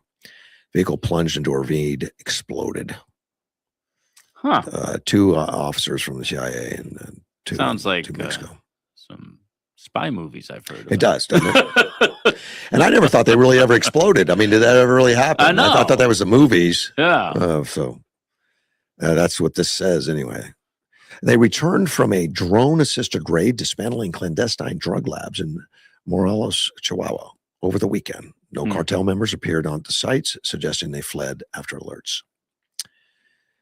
They announced the deaths on Sunday, initially stating the U.S. officials joined the routine training after the lab destruction. After the destruction, they got in. Okay. Who buys this stuff? I don't know. I mean, maybe. Again, we don't know, but it just doesn't sound plausible. The operation targeted fentanyl processor labs in Sierra Madre Mountains, smuggling hotspots more than the U.S. Mexico. That all sounds plausible. They did all that. Yeah. Now, the Mexican president, Claudia Sheinbaum, demanded explanations on Monday, insisting her administration knew nothing of a joint operations. Mexican law requires federal approval for foreign collaborations per the Constitution, Article 89. Sheinbaum cited sovereignty violations and ordered probes into Chihuahua state's actions. U.S. Embassy confirmed general anti-cartel support, but withheld identities. Sheinbaum acknowledged state USA ties, but questioned direct CIA involvement. So everyone's flared up. Yeah. Sheinbaum, if she does know, she has to admit.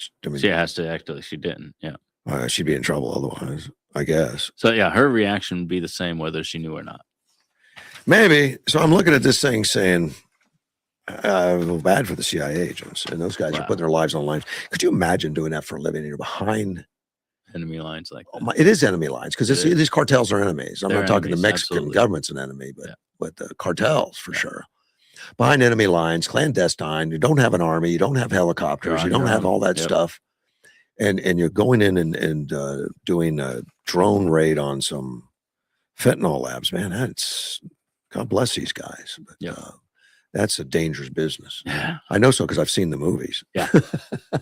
That's where you see it. But yeah, we lost 2 CIA officers. That's a big deal. And they usually don't put out names and stuff. Apparently they've revealed the names. I don't have them. I'm not going to give them anyway. But, quite often, and that where they put the star on the wall for the loss of a CIA officer, but they never according to the movies. They never say the name according to the movies. Never say the name. That's all we know about the CIA, really, is whatever we see in the movies. Yeah. We don't know. And I think they like it that way. Yeah. They for families, for everything else, they keep it all on the down low. Their functionality. They can't be too obvious. Yeah. The DeSantis is going right into redistricting after the Supreme Court just but it was already scheduled. It was already planned. They were just waiting for a Supreme Court hearing that says you cannot make a district by race. Exactly. Makes perfect sense. Yeah. Obviously. That's not what we've done though since the Voting Act. I don't know when that was in the 60s or something. It was misinterpreted to say, well, we've got to have districts that are majority or minority majorities. Right. Which is ridiculous. And how do you do that? I mean, we've got how many different cultures in this communities, but they seem to single out the blacks, which represent 12-14% of the population, and say we're going to make those we're going to make some majority black districts, which causes tons of gerrymandering, and it's always to favor Democrats. Yeah. Well, yeah. There's an assumption that the all blacks vote for Democrats, and in reality, it's only like 90%. At least it has been that. Pretty close. I think Trump does better than that. But, he did. Yeah. He brought in a lot of the, but when they say he brought in a lot of the black vote and and that voted Republican, were they Republican already and hadn't voted before? Or did they switch? I think some of them voted across party lines. Yeah. That but DeSantis now is looking to redistrict it based on politics, not on it's a little race. Late in the no, they got time. Season for they got time. It's going to happen. People are, I don't know about in Florida, but everyone's already turned in their petitions here in Arizona. Yeah. You couldn't redistrict in Arizona at this point. Well, not for the midterm anyway. They're still looking at other states doing it too. Right now. Yeah. There's still. Ohio, North Carolina, Missouri, Texas is done. Well, Texas is already done. Maybe they put their election cycles way late then. Well, Representative Brian Donalds, a Republican out of Florida, says Governor DeSantis is doing the right thing. I fully support what he's doing. A new congressional map, and they may already have it. I mean, some have speculated it's already written or drawn I would up. expect it is, yeah. But expecting this, but it doesn't say that for sure.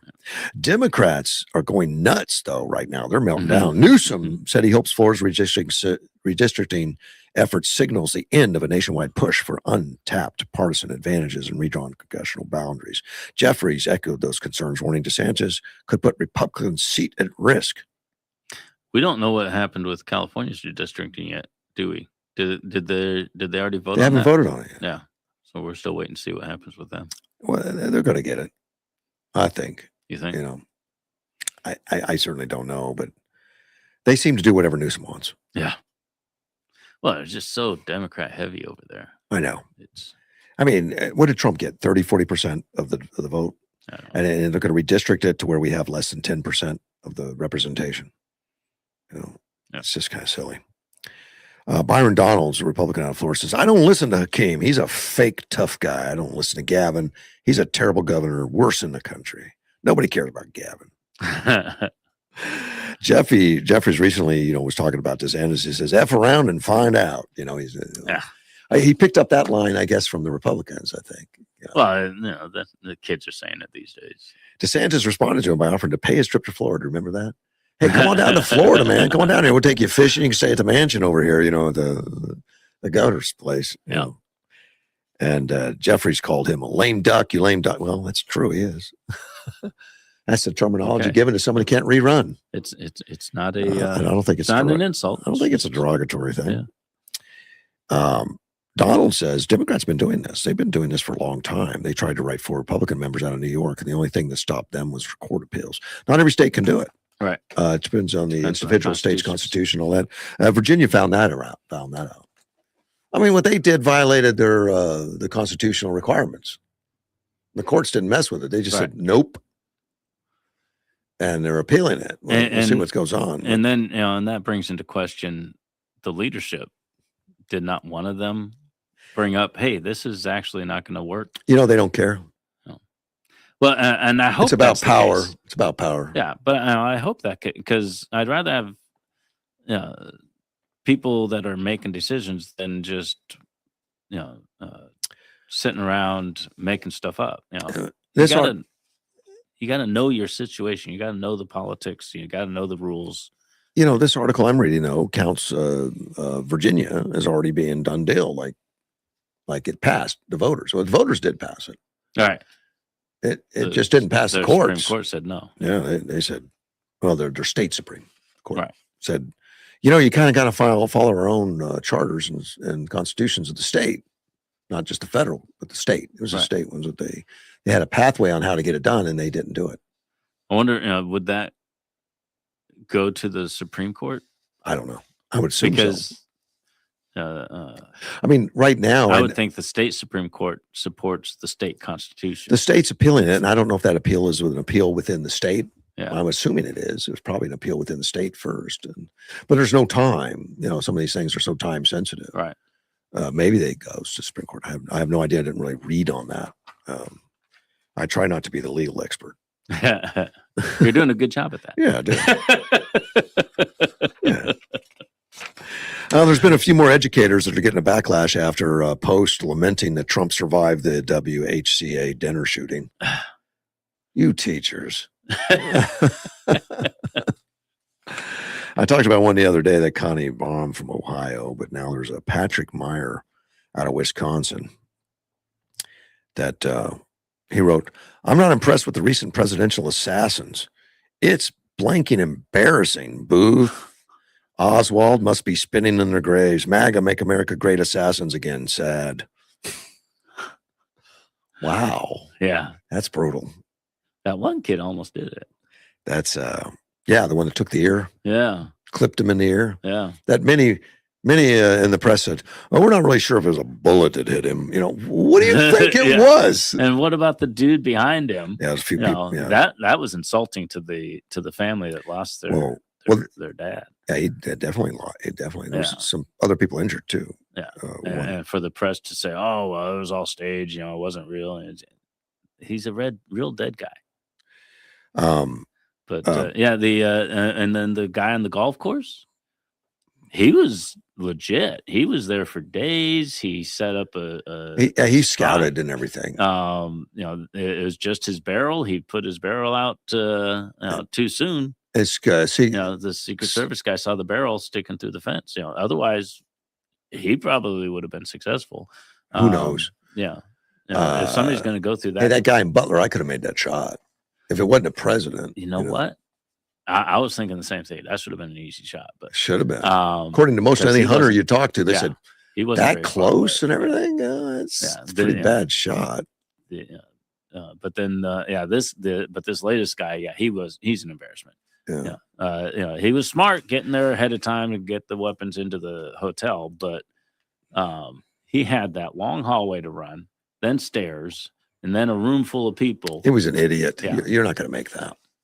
And there's security even if he got down into the basement. Yeah, the video that we saw would have been the first line.